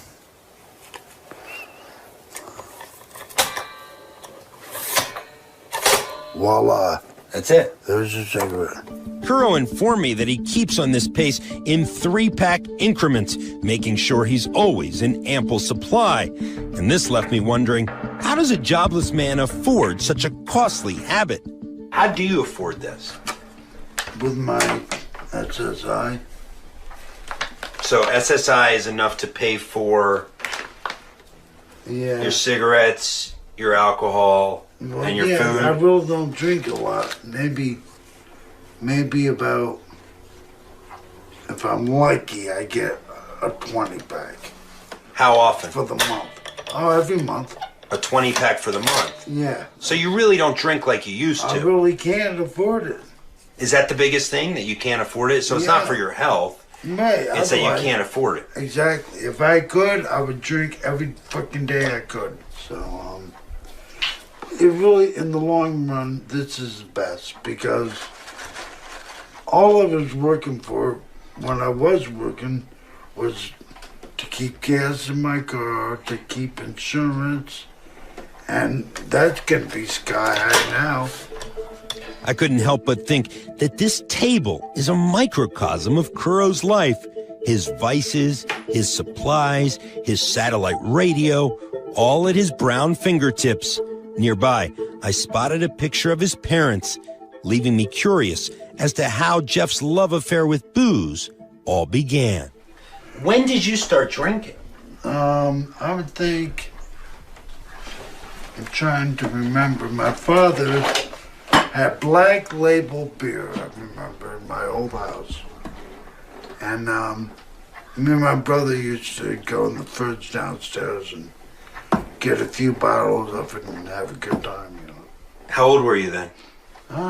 Probably about 12, 13 maybe. The name Jeff the Drunk, was that a moniker that you were happy with? Yeah, I was okay with that. Still am. Big deal. So I'm drunk. What are you gonna fucking do about it? I really want to find out more about the accident that changed your life, and I guess your friend is going to meet us to explain exactly what happened. Yes. So why don't we go hook up with him? Okay, doke. While I could have spent all day mulling around the trailer, I needed to backtrack to the turning point in Jeff's story, the top of the hill, where a liquored-up 19-year-old Kuro first played passenger and eventually victim en route to a local party. We caught up with Jeff's friend Mike, who rode in the back seat during the horrific crash, to get his version of a tale that went on to become Stern Show legend. So then we wing out of here. We're going down. This huge hill? Yeah, this hill we're going down probably. How fast? We hit the bottom. Cops said we were doing about 125 miles an hour. What was Jeff like before the accident? What was he like in high school? Active. Basketball, softball, baseball, played tennis. Outgoing. So this is where it all developed, but why don't we go and see the actual site of the crash? All right. Okay. Yeah. All right. As we traveled down the steep tree-lined path to the site of Jeff's near demise, I couldn't help but note the symbolism in what ensued after Kuro spent a somewhat innocent afternoon drinking beer and playing horseshoes. What once began as a life full of promise soon went rapidly downhill into a ditch-like existence. So, Mike, you come down the hill, and then what do you remember? Well, get to the bottom of the hill, and then the guy that was driving hits the gas, and then you just hear the motor like, so then we're going. Accelerate. Yeah, I don't know how fast, we were going fast. And then Jeff wanted to see how fast we were going. Inquisitive. And then my buddy there went to turn the dome light on, and when he looked back up, he was riding the side of the ditch here, cranking the wheel, and the car just wouldn't come back on the road. And then we ended up... You went off right here? Yep. Right here, actually. Right here, this ditch? Yep. It was at this point, Mike alleges, that the stunned, shell-shocked driver attempted to floor them out of the ditch, inadvertently striking a roadside concrete culvert, which, as local police officials estimated, sent the car flying 50 to 75 feet in the air, and a young Jeff Anthony Kuro crashing through the windshield. And what do you remember? I remember waking up in the hospital about a month and a half later. So you don't remember going down here? Squat, no. And then what did you do, Mike? All I remember is walking down the road here and a car coming up to me and saying, wait right here, we'll be back with an ambulance. Soon after, emergency medical personnel arrived to find Jeff, as Mike recalls, knocking on heaven's door. Tell me exactly what they told you. That he passed away 3 times as we were bringing him down to Albany Med. And they brought him back. Why do you think you survived? I'm a tough motherfucker, I guess. Does it make you angry? Not really. Does it make you sad? Yeah, you know, a little. What's the word I'm looking for? Melancholy. I brought that up out of fucking nowhere. What's the saddest part for you?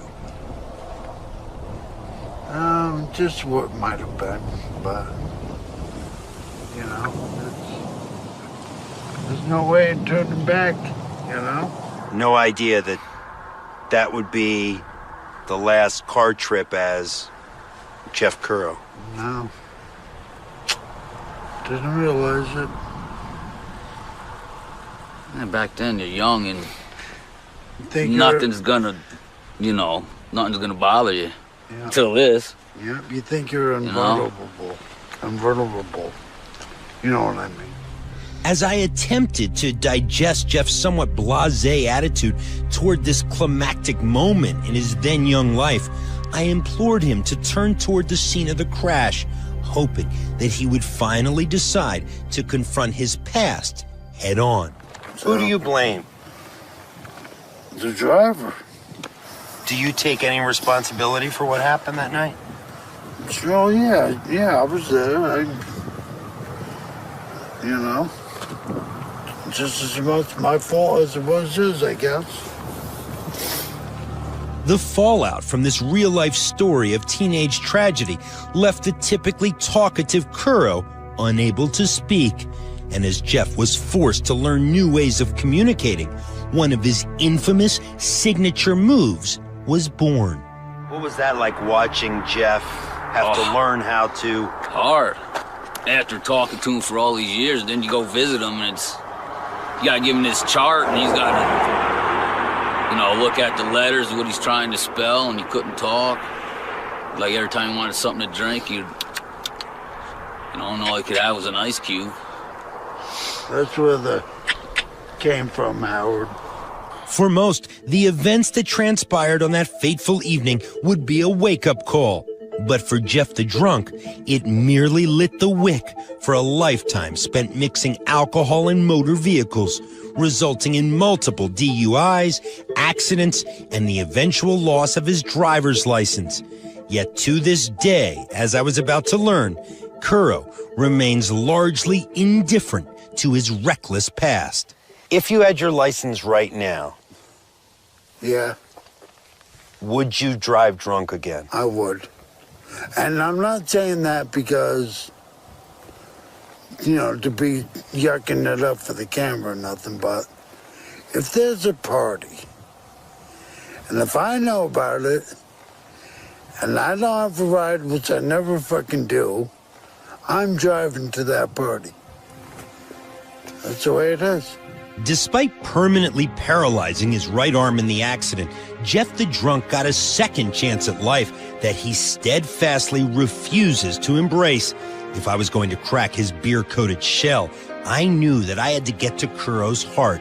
So we traveled to the cemetery where his parents are buried, which ironically is just around the bend from the accident that finally sealed the fate of his driving privileges. Upon arrival, Jeff spoke about caring for his mom after her stroke. What did you do for your mom? Everything. Cooked her dinner. I brought her to therapy. Whenever, I would pick her up a sandwich at the corner deli. And, whenever she wanted one, How often do you come to the cemetery? Not too often, I must tell you. Well, I don't drive, but besides that, I can't find my way over here much. With his beloved father also buried next to his mom, visits to their plot appear all too painful for Jeff. And as he labored uphill, I wanted to know what saying goodbye to the most important woman in his life was truly like. You remember the day she died? Yeah. What happened? She died of lung cancer in Albany, Maryland. Did you get to say goodbye? Yeah. Oh boy. Yeah. I was talking to her. Because they say when you can still hear people talking to you, even though you're not responding or nothing. And I said that her old boyfriend called the house, and her eyes opened, and I just started crying and said, "That's it." I was like, "Ma," and I just started crying, and then I left, and that was that. When you look at her here, what do you think about? I'm gonna be right there someday. I got my plot right there. Speaking matter-of-factly about his own mortality, it was obvious that Kuro's apathy was simply a facade, yet another weapon he deploys to dull the pain. Still, I wondered if beneath all of this indifference, is he even aware of how fragile life truly is? You've been so close, in many ways, to... Yeah. Do you think you'll be more at peace when you're there than you are now? Probably. you know?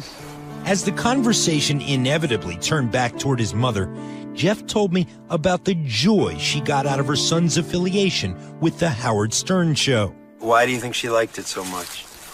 Just, she thought it was neat that I was on Howard. And like, whenever I get mad at Howard, I say, oh, fuck you, Howard, and hang up. She say, you be good to Howard. Did she feel like Howard made you important? Yeah, I would say. Made you relevant? Right. Gave you an identity? Yeah. That maybe you otherwise wouldn't have had? Right. Very much so. Amid the somber undertones of the graveyard, I learned that Kuro grips tightly to his Jeff the Drunk nickname because of what it represents, salvation by way of the Stern Show. From this, I wanted to know if he feels that his radio role is somehow part of God's grand plan. I believe that people with good intentions wrote a book called the Bible to keep everybody in fucking line. That's how it is. You don't think God had a role in the fact that you survived? No, boy. That's a touchy question. I guess. I don't know. How can I do that, though? How can I rightly say that? Do you want your gravestone to say, Jeff the Drunk Kuro? Yeah, but I don't think they'll do it. They'll do whatever you want. Yeah, I don't think they'll do that. But that's how you'd like to be remembered. Yeah, sure, why not? After so much time spent waxing existential, the mood needed to be lightened, so we weaved our way through the woods, eventually stumbling upon Jeff's favorite hangout, the Shell Inn. From the parking lot, where a classic Kuro tumble once split his nose wide open, to its neighboring back roads, where he claims to have had many a one-night stand in his car, this roadside bar is certainly central to Jeff's pleasure center. Inside, we caught up with his longtime pal, Ed. What do you think of this guy? He's all right. He really is. Especially when he's sober. Thank you, Ed. How do you know he's sober? Oh, you'll know when he's not. Happy hour, like many of Jeff's days, usually starts off simple, with a beer and some one-arm pool. But soon, Kuro's magical recipe, 3 beers and a doobie by his estimation, eventually kicks in, and his Jeff the Drunk persona is soon to follow. You gotta throw that in, bitch. And as I sat down with a female friend from high school, I learned that Jeff had drinking buddies long before he ever entered a bar. He just used to share drinks on the school bus. So he used to drink on the school bus? And pass around what, beer or mixed drinks? Hey now! Tell secrets about me, This is Forget it, great. man. No, this is great. Was he Yeah. a ladies' man? He tried to be. He did, so he would try to pick up a lot of chicks. What would his line be? I honestly don't remember. Something like, hey baby, come on, want to go with me or something like that, you know. But you were smart. You didn't. I just smiled and said, you know, I might say, as a friend, I love you, but no thank you, you know. With dusk as his backdrop, Jeff continued to lather his brain in Bud Heavies, and I decided that after a long day together, we should both blow off some steam with a little help from the Shell Inn's favorite stress reliever. You want to watch this? Oh, nice.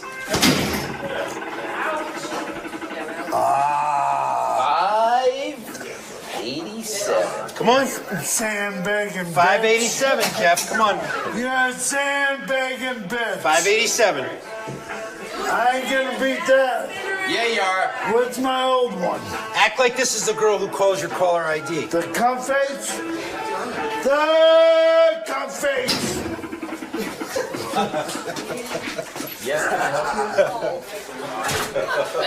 All right.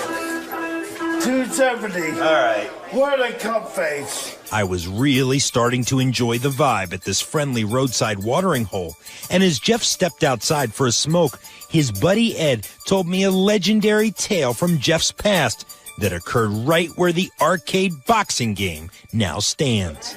Ed, quickly, before he comes back. This is only what I've heard, so I don't know if it's true. I think I've heard this too. Yeah, there used to be a phone booth right over there. And Jeff, he likes to dial date or whatever, and I guess he's been in the phone booth. You're telling me that the word around here is that Jeff used to masturbate in the phone booth right out in the lobby. What's masturbating? He was jerking off.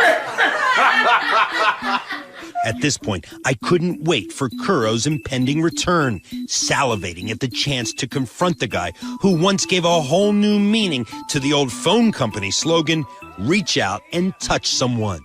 Lieberman, you motherfucker!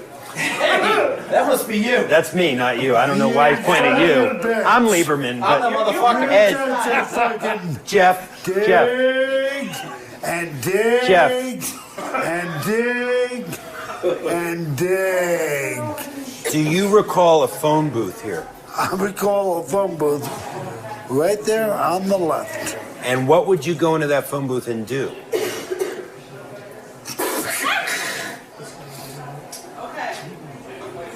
I am not speaking to you anymore. I refuse. How many times did you, Ed's words, jerk off in the phone booth in this bar? Once. Once? You're trying to tell me that you only jerked off once, but how many phone calls did you make from there? Once. No, but how many phone calls did you make from in there? Twice. I'm supposed to believe that you made 2 calls from there. 3. Nice. He's going in the right direction. 3 times 1,000? 4. Okay? How would you? It. You weren't thinking of the other patrons in this bar, were you? Well, they all knew they stayed away from the phone booth. Yeah, they all knew what was up. So my God. Okay, I gotta get my beer. There you have it. While riding shotgun through the aftermath of a life forever changed by a single car accident, one thing became painfully evident. Jeff Anthony Kuro is not searching for a former clarity. Instead of wearing Jeff the Drunk as a crown of thorns, Kuro embraces the nickname, proudly donning it outwardly like some sort of boozy badge of honor. Whether it was destiny or random chance that sent Jeff flying through a windshield, eventually leaving him permanently affixed to a chair at his kitchen table, I truly believe that Kuro's ultimate fate still rests solely in his fully functional left hand. Yet, if he so chooses to sit idly by, wondering what might have been while engulfed by clouds of smoke, he'll always have his Jeff the Drunk moniker to stumble and fall back on, until one day, when he takes it with him to the grave. I'm John Lieberman.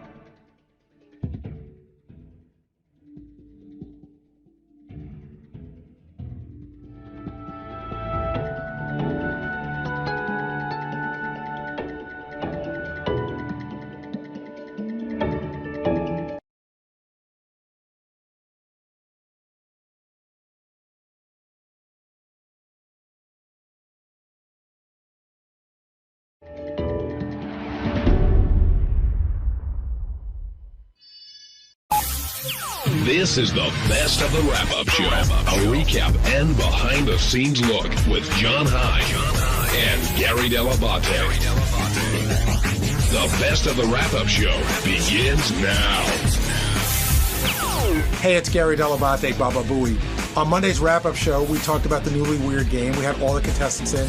We had Sal and Ronnie and Benjy, and we had a long discussion with Benjy about whether he's ever going to get married. I say never. Here's how it went.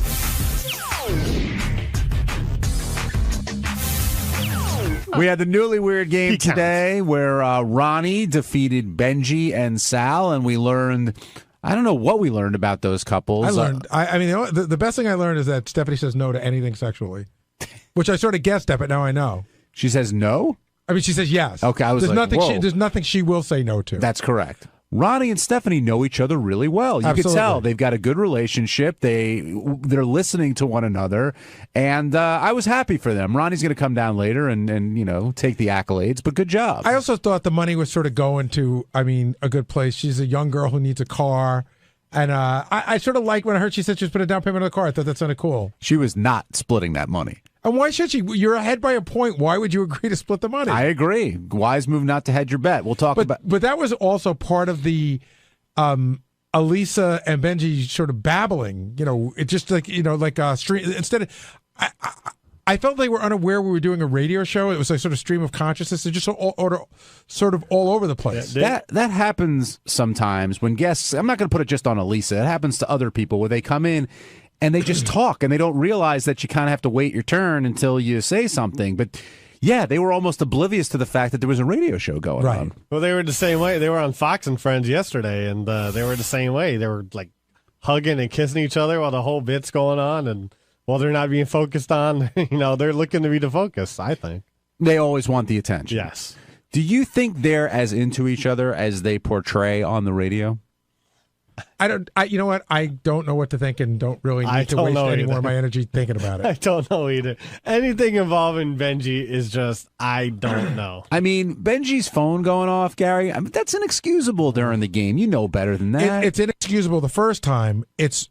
I don't even know what to call it the second and the third and the fourth time. Well, I thought he was getting answers via his A few people had that I theory. started to ask him about it after the show, and I said, "Benjy, I'm going to ask you something." I go, "Nah, I don't want to." And he goes, "I know what you want to ask me. I don't want to answer." And I go, "I don't really care." And he goes, "But I know what you want to know." I go, "I don't really care. I don't want to talk because I realize they didn't win, so I don't give a shit. I don't want to hear what he has to say about it." Well, I asked Benjy and Sal to come down, so hopefully we'll see them before our show ends. But it was a tough game. But the other thing was Howard was just off, and I don't know if it was Ronnie who threw him, if Benjy and Elisa threw him off, but yeah, it makes for a great bit because he's joking, he wants to end the game, but clearly everyone seemed to be getting a little bit annoyed in there, Gary. Howard was off, and then you're dealing with three people who don't comprehend the questions. You know what I'm saying? Like, I know what he was off, and he was clearly wrong in that first one, but then every question, it seemed like, what are you, woo? And maybe it wasn't clear to the audience too. Maybe I don't know, but when it gets to Benjy, Benjy just answered. It was so clear that one question, just fucking answer it. Alex, you're on the wrap-up show. Hey, I got a quick question, man. How the hell do you guys keep letting Benjy and Alicia on these shows, man? Those two guys are just terrible on the radio together. Benjy, were you terrible on the radio today? I didn't hear it, so you have to tell me how it sounded. But it's Elisa Jordana, not Alicia. Benjy, what was? I love how, by the way, Benjy always likes to put on the Elisa hat every time. Well, he wasn't wearing the hat. That was a whole other weird thing. Benjy, were you wearing a different hat this morning or no hat? Yes. Yes. Yeah, he was wearing a different hat. So I happened to walk out and I saw them in a moment where I don't think Elisa looked like she was doing this for the camera. And she goes, "What about the other hat? The other hat?" No, I told her I'd wear it. She loves it. I know, but for the game, yeah. But the audience needs to know that Benjy went from wearing a dark, nondescript hat to a neon blue hat with neon orange writing with Elisa's name on it. Yeah, for today. I understand what it's for. Yeah, but it's a very notice me move. And on TV yesterday. Okay. I mean, even when Ted Williams wore that stupid thing that said TedWilliams.com, at least somebody was going to the website and maybe they were making money. I don't understand what wearing a hat with her name on it. It was just a fun, sweet thing. We both enjoy it. But what's so fun and sweet about it? Okay, Elisa's her name, and we made the hat last year, and it's a fun. Totally understand. I don't know. Is there a Benjy hat that she wears? Yeah, sometimes. Yeah, it's a black with red. What was with your phone? I swear on my life, I don't know, and I swear on my. Then why did you turn it off the first time? I thought I was. I was real nervous, and I thought I was. I fucked up. I'm sorry. I think it was the second time you didn't know. I think it was the same alarm kept going off. I don't know what's going on. I apologize. It's okay. It's not like you don't work in radio. Did you feel like you guys were going to win the game? I mean, during the game, I got excited at one point, but you never know with those things. So. And did you feel any pressure to propose during that beginning there? Yeah, just because I think people get, I love Elisa, and it's hard when you're put on the spot like that. I understand what people think. Like, why don't you just get married? But they're like Greg Fitzsimmons has a great routine. Like, as soon as you're dating someone, it's like, when are you getting married? When are you getting married? And it's like, Well, how long have you guys been dating now? A year. And do you think it's strange that people ask why are you going to get? You brought up marriage a couple times. Actually, it's you know what? For one thing, it's a very natural question to ask. I don't think it's strange to bring it up, but I also don't think it's strange not to get engaged after a year. I have a prediction, and I don't mean this in a bad way. I don't think not only will you never marry her, I don't think you'll ever marry. If I don't marry Elisa, I probably won't get married. I don't think you'll marry her. I want to. We'll see. We'll see if it develops that way. I would be happy to be married to her right now. But you won't. What do you mean? So marry her. All right, I'll marry her. No, but I'm saying, if you'd be happy to be married to her now, then why aren't you? Yeah, what's keeping you? It's a scary step. It's a little scary. He's never going to marry her, and he's never going to get married. It'll always be a If I scary don't step. marry Lisa, I'll never get married. He'll be one of those, like, 7-year-old dudes with a cane that finally gets married. Yeah. Now we've got all the contestants here, actually, for the Newly Weird game. Ronnie, congratulations on your victory. Thank you. And Thank you. And did you think about splitting that prize when you were up, or were you just going to go for it no matter what? No, I was going for it. Stephanie, she wavered a little bit. She was going to she was the one who was thinking about splitting, but not me. And you're giving her all the money. She's getting a new car. It's all her money. It's all going down on the new car. Were you upset that she didn't split it with you guys? No, it's a strategic move. I was even wondering if we should do it, but it was. I wasn't upset. Like I wish he had at this point, but no, I wasn't upset. Sal, you said you had the right answers, but to the wrong questions. What did you mean by that? I don't even know myself. He had the right answers to the wrong girl. Now, I could feel you getting frustrated The because right you were answers- answering things that you knew about each other. I but- would say I had actually the right answers to the right questions, but there's so much in my life when you're married for 20 years, the variety is so high. The longer you go on, the margins increase for things that you don't like about each other. I thought the possibilities. That's interesting. Yeah. And that's exactly what happened when he said to her, "What grosses her out about me?" I mean, where do I start and where do I end? She's got 20 years of shit. Exactly. I mean, I can just like look to my right the wrong way and it would piss her off. So I wanted to pinpoint on the thing that she really nags me about, like blowing my nose. And so, but it was toenails. I'm like, oh well, it is toenails too. There's a lot of stuff. So two of your answers really stood out to me. One was that you think you look like Lorenzo Lamas. Yeah, that's great. Where did that come from? When I was younger, my Aunt Anna always said I looked How like young? About 10 to 11. Was that when you were stealing her underwear? No. Was she the relative you wanted to say? Or? No. We'll get there. Hold on. Sorry. So do you feel like you look like him, or you used to? No, I don't. But I was very happy that she said that. I mean, and that always stuck in my head. I've never been compared to a celebrity ever. Well, apparently your wife thinks you look like Ray Romano. Yeah. Well, I'm not too pleased about that one either. Well, he's a bad-looking guy. Yeah, he's all right, but I don't know. He kind of looks like Ernie with HIV or something. But when Christine said it this morning, that wasn't the first time you heard that, right? The Ray Romano, no, but I think she's brought that up in the past again. I probably I didn't hear her say it. You don't listen. But I thought that when Lorenzo Lamas came up, I thought she would pick Lorenzo Lamas because my aunt said that about me, and I've brought that up in the past. All right. The other question, Dude, which it's better than Wild Bill Hickok. which Benjy touched on, was who would you have sex with? Somebody you both know, and you said, do relatives count? Right, not my relative. What relative were you thinking of? Well, there's a big variety out there. Does she have a sister? Yeah, she does. So you want to do the sister thing? Who's hitting that bell? He's Who's hitting talked about that bell? before. You don't remember him talking about banging the sister? No, I wouldn't say I wanted to bang her, but if wanting to bang her. Oh. Yeah, I mean, you said, did you ever talk to you about banging the sister? No, wanting to bang her. When I was dating my wife, my sister-in-law would always say, "You picked the wrong one." How close are they in age? They're off by about 4 years. Is who's she older? aware of your feelings for her? I've brought it up. I said to her one time, How did you bring it up? my son's communion, I got pretty hammered. Oh, God. And so I said, let's have a heart-to-heart here. Oh, my Straight God. up. Wait, in front of everybody or just you two? Me, her, and her boyfriend. In the coat check room. So in front of her boyfriend, you I said, let's what? have a heart-to-heart. I go, straight up. I go, here's the deal. I go, I'm just curious. Wow. I go, would you ever bang me? And she said, I like you and everything like that, but no, I wouldn't, obviously, because, I said, but hypothetically, forget about the sister and everything else, just me. She goes, I like your personality, but she goes, you're not my type of guy. You're not handy. You're uncoordinated.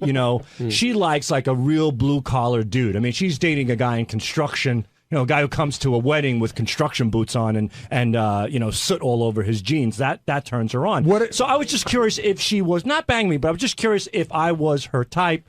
And did Christine's mom respond better? Or? Christine's mom is great. I mean, Christine's mom is so loose and fun. When I painted my dick as Gene Simmons, I texted it to her mom, and she showed all the bus drivers at school. Did you ever think that? Did you? She's great. Did you? Your whole family's great. Kidding aside, did you ever think like, man, maybe I got the wrong sister? Like, maybe. No, I didn't. No.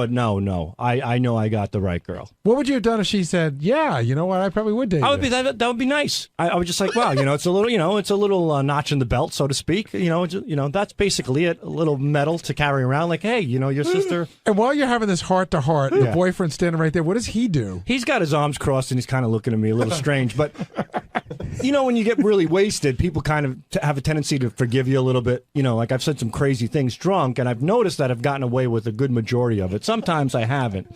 In this case, I did. So it wasn't so forward. I don't think it was. It was just like, hey, would you with me? Do you find me attractive?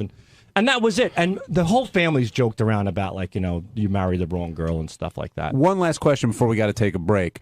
Did you learn anything from Christine that you didn't know today? Like, were any of her answers really surprising to you? Not really. Again, there's so much to pull from when it comes to us. So I wasn't surprised, but man, the nose, blowing the nose. After you have a hot meal at the dinner table and we're done eating, I just like sometimes I'll blow my nose and that drives her crazy. So the toenails, I don't know. I expected better things out of you guys. I really thought you guys were the winners. Yeah. Before you walked in, I thought it was a slam dunk. I thought you guys, because I figured who knows what annoys each other more than you two. Yeah, there's a lot there though. Ronnie, you were telling me before that you would have done better if Howard did a better job hosting because he messed up that question. No, I just said the one question I didn't understand, and I would have got it right for sure. So no big deal. We won. If you didn't win, would you have blamed Howard? Nah, I went in with the attitude, whatever happens, happens, and that's it. Did you prep with Stephanie at all? No, not really. We don't have to do. We talk so much all the time. Nobody believes the age difference or whatever. It's hard to believe. We have nothing in common, but we have a lot in common. Obviously, I would have thought. I will tell you that Benjy got a couple of ones that I was surprised about. Like one of the ones I was surprised was that the thing she wants to change about him most is she wants him to get fatter. And I really would have thought they were cheating if she thought he looked like Bradley Cooper. That's what I would have gone. That's you fucking cheating. Did you guys prep? But we like fun. Like we kind of like, oh, do you think this will come up? Do you think that will come up? That kind of thing. we did that also. It's like, you think Howard's going to ask you how long my dick is or something like that, And what did you decide on? We decided 6 inches. Tony in Arkansas, you're on the wrap-up show. Hey, I'm convinced that Benjy's found himself in a fatal attraction kind of situation. He's scared shitless and don't know how to get out of it. I know how to get out of it. I love her. Blink twice. Yeah, every time he mentions the lead's name, he automatically jumps to, she's the one, I love her. Well, I don't like, it's like when people imply that because we're not getting married immediately that I don't. But you say is he still there? No, but you say that you're almost engaged. Like what's stopping you from doing that? I would like us to take a little bit more time. Is she telling you the clock's ticking and you got to do this? No, not really. I mean, like on the air, yeah, it comes up, but not like on a daily basis at home. Here's a really legitimate question: if she said to you in 2 months, Benjy, I'm a young girl, but I can't spend my life waiting around for you. If in 2 months you need to make a decision that we're going to get married or I'm moving on, how would you deal with the ultimatum? Many guys have. I don't know. I think the ultimatum will come like in a couple months, probably. So you must be thinking about it. I'm thinking about it. Well, see, I don't want it to come through an ultimatum, and I don't think it will. It always does. You got to get back that hat. I told my friend, I will tell you right now, the way to not get engaged is to go, all right, here's the fucking ring, which is about how it went for somebody. Yeah. My wife went out and bought the ring. She bought it. How long were you dating? 4 years, and she went out and she bought the ring. And what'd you say? I took it. I said, "All right, let's roll." What about getting in a ring and not getting married? Yeah. What's that? What about getting in a ring and not getting married? Yeah. How will this affect your relationships, you guys, this game today? Positively, negatively? I know Ronnie got $5,000, so that's pretty positive. No, Stephanie got $5,000. Well, I will not see one penny of it. And I'm serious. Does that bother you? No, not at all. That was going in. I said, we win. That's your down payment for your car. Sal, how's it going to be when you get home today? Another day in the life of Sal Governale. Just the way it was yesterday and the way it'll be tomorrow. Wonderful. Good. It's fine. Benj? I had a great time. I'm so very proud of Elisa, at Elisa Jordana. And why are you shaking your head? Because you didn't need to crowbar the plug. I was asking you a serious question. I seriously love at Elisa Jordana. Hey, this is Jason, and on Tuesday's wrap-up show, Gary and John were defending themselves against Howard, who was making fun of their TV show and Gary's goatee. In a shocking move, I went against Howard and sided with John and Gary. I like their TV show, and I like Gary's goatee. Check it out.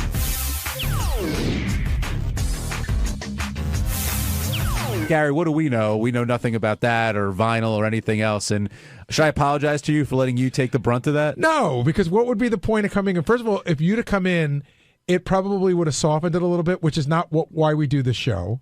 Nobody comes in to save anybody. Right. And no, I think I was handling it as best I could. No, I thought you handled it well. And people are like, oh, you in the back there. I got a lot of that. You're scared to go in there. I'm like, I'm not scared to go in there. Gary's doing fine on his own. And if I walk in, it's going to be about how fat I am. And if you walked in, it's going to be how we're practically been, a 20-year anniversry couple. We'll save that for tomorrow. I mean, right. I just happen to know it was a Queen song that Gary was talking about before. But I do have to say that, when you're a rat in a cage, you start clawing at anything. I just sort of threw out that Robin thing. Boy, did that make her mad. Whoa. She goes, it's not a fucking diet book. It's a recipe book. Yeah. But I'm going to say right now, I'll make the argument that Howard and Robin made. You can say it makes you healthy. Those are your recipes. I can't imagine why I'd want to eat like that. And so go do your own thing. But they don't say go do your own thing. They say you're an idiot. Right. Well, to argue with Robin, she would say, no, it's a contemporary issue. That's her your point was opinion. like vinyl is old and antiquated and people, listen more. Well, I said to her, it's fun. Why don't you try it? Try having fun. Yeah, she didn't like that either. Although Robin does have fun. I mean, yeah, come she on. does. Though. I thought you were more pissed at Howard than Robin. Well, Robin was being she really was being like the guy in the back going, yeah, kick his ass. But even Howard, like, you didn't why, enjoy Howard's critique, having not watched the show? Why is our vinyl collection any dumber than his comic book collection? Great question. You should have asked him I that. didn't think of it until I got out. You know what? I'll cut that. We'll get an answer to that tomorrow morning. But preceded that was the conversation about your mustache and how Howard has been holding back and not telling you that he doesn't like your mustache, and that kind of drove you nuts. So here's the part where this is the insanity of levels that go on in the show. I'm thinking to myself now, is Natalie Maine sitting at home saying that I am a passive-aggressive idiot because I don't listen to Howard when Howard says to shave your beard and mustache? Well, Natalie, call in, or she'll tweet about it, I'm sure. And by the way, Natalie was awesome at that Springsteen thing out in L.A. last week. She can sing. She did Atlantic City with Ben Harper, and it was amazing. I was going to send her a note and tell her. But so I start to think like that, right? But why... I enjoy this. So why there is a school of thought people out there like Howard's God, Howard's your boss, do what he says. But this is a personal thing. Well, you know what? I mean, Howard is God around here, and it's very difficult for people to not do what he says, even when it comes to something like that. I mean, let's use Jason for an example. Wearing a jacket, losing weight, stop smoking. I know it was a challenge. Wearing a jacket here helps the cause. Helps us look better, helps us look more like an organization. Jason stopping to smoke pot might in some way in Howard's mind say make him a better employee. Okay. I don't know how it's going to change. And I'm telling you, if I came in tomorrow with this whole thing off, he would go, oh my God, you're fucking hideous. Grow it back.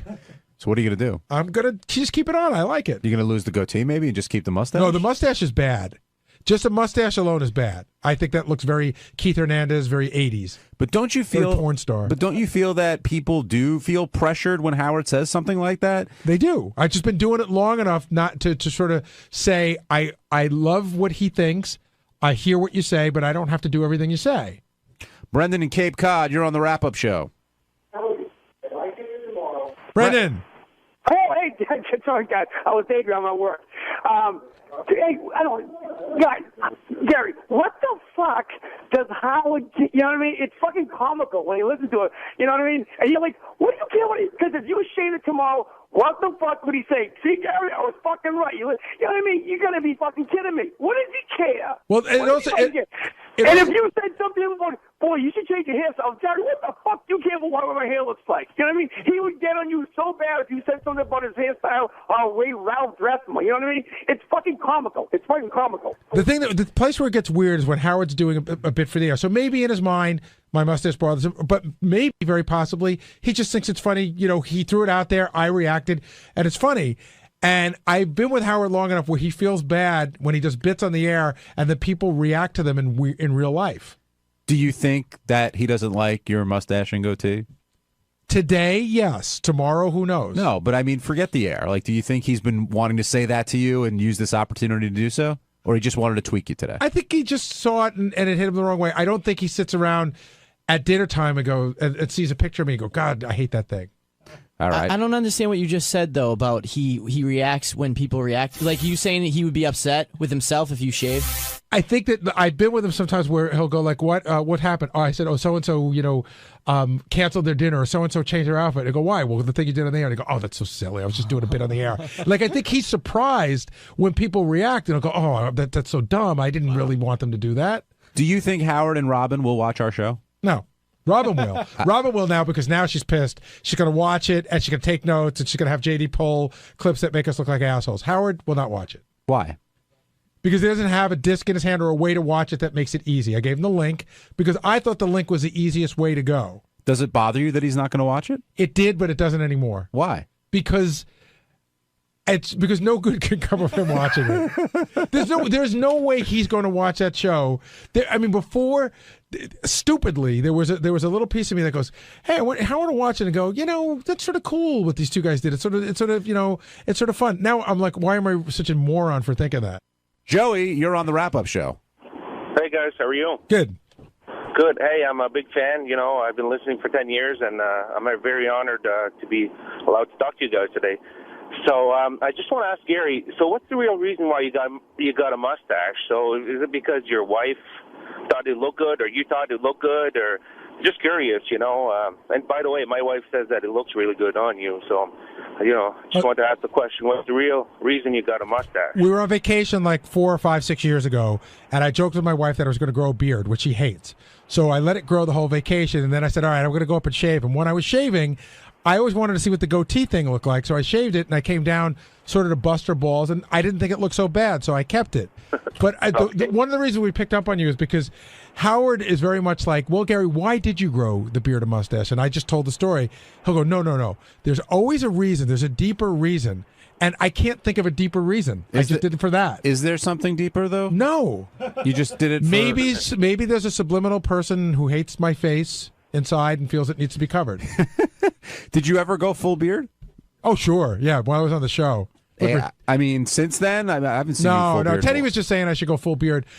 Everybody on the Oscars is full beard now. Ben Affleck, George Clooney, Joaquin Phoenix. I think it looks stupid. Yes, Jason. As a fellow goatee wearer myself, I had to say, and as someone who's been going through all of our pictures for the website recently, I like the goatee, and I do think it's the best you've looked in all the years. I mean, way better than the mustache, better without than without it. It just works. I feel good having that's what I'm known for, Teddy. No, but I think the one element left out of this is that I feel good about myself with it on. So why do you have to make me feel bad about myself? Hey, do we have a meeting today? We do. Oh, we do. Okay, cool. That's what I came down here for. Thank you. But we talked before about when Howard says something, how people change. And Jason, I used you as the example. I mean, Howard says, "Hey, I think you should do that." I think a lot of people will jump. And Howard didn't say. If Howard said to you, "I think you should shave your goatee," would you shave it? No. But hold on. Was there a time you would have? You've been here a long time. I think when you first got here, you very well might have. Oh yeah, when I was 22 years old, and yeah, maybe I probably would have done anything Howard said to get a leg up in this place. But I started wearing the sports coats before Howard said something. Howard then started using me as an example of how people should dress better. And the weed thing I heard you talk about, but I took that as a personal challenge, both from Howard and for myself. I was curious to see if I could do it, and yes, I also thought it would prove a point to Howard that I have A, willpower, and B, I'm not just a giant pothead. But yeah, I wouldn't if I'm trying to think of an example. But yeah, if Howard told me to shave my goatee, unless he told me I was going to get fired if I didn't, like at the Yankees, which you can't. Can you do? You can't really tell someone to shave something or you're fired. You could have a facial hair. Don't the Yankees have that? They have a facial hair policy, and I think you get fined or something. But you don't have to fire someone. You can make their life miserable before you fire them. That's a very good point. But Jason, have you ever seen stuff where Howard's told somebody something on the air, and then they actually go and do it in real life, and then he feels bad about it?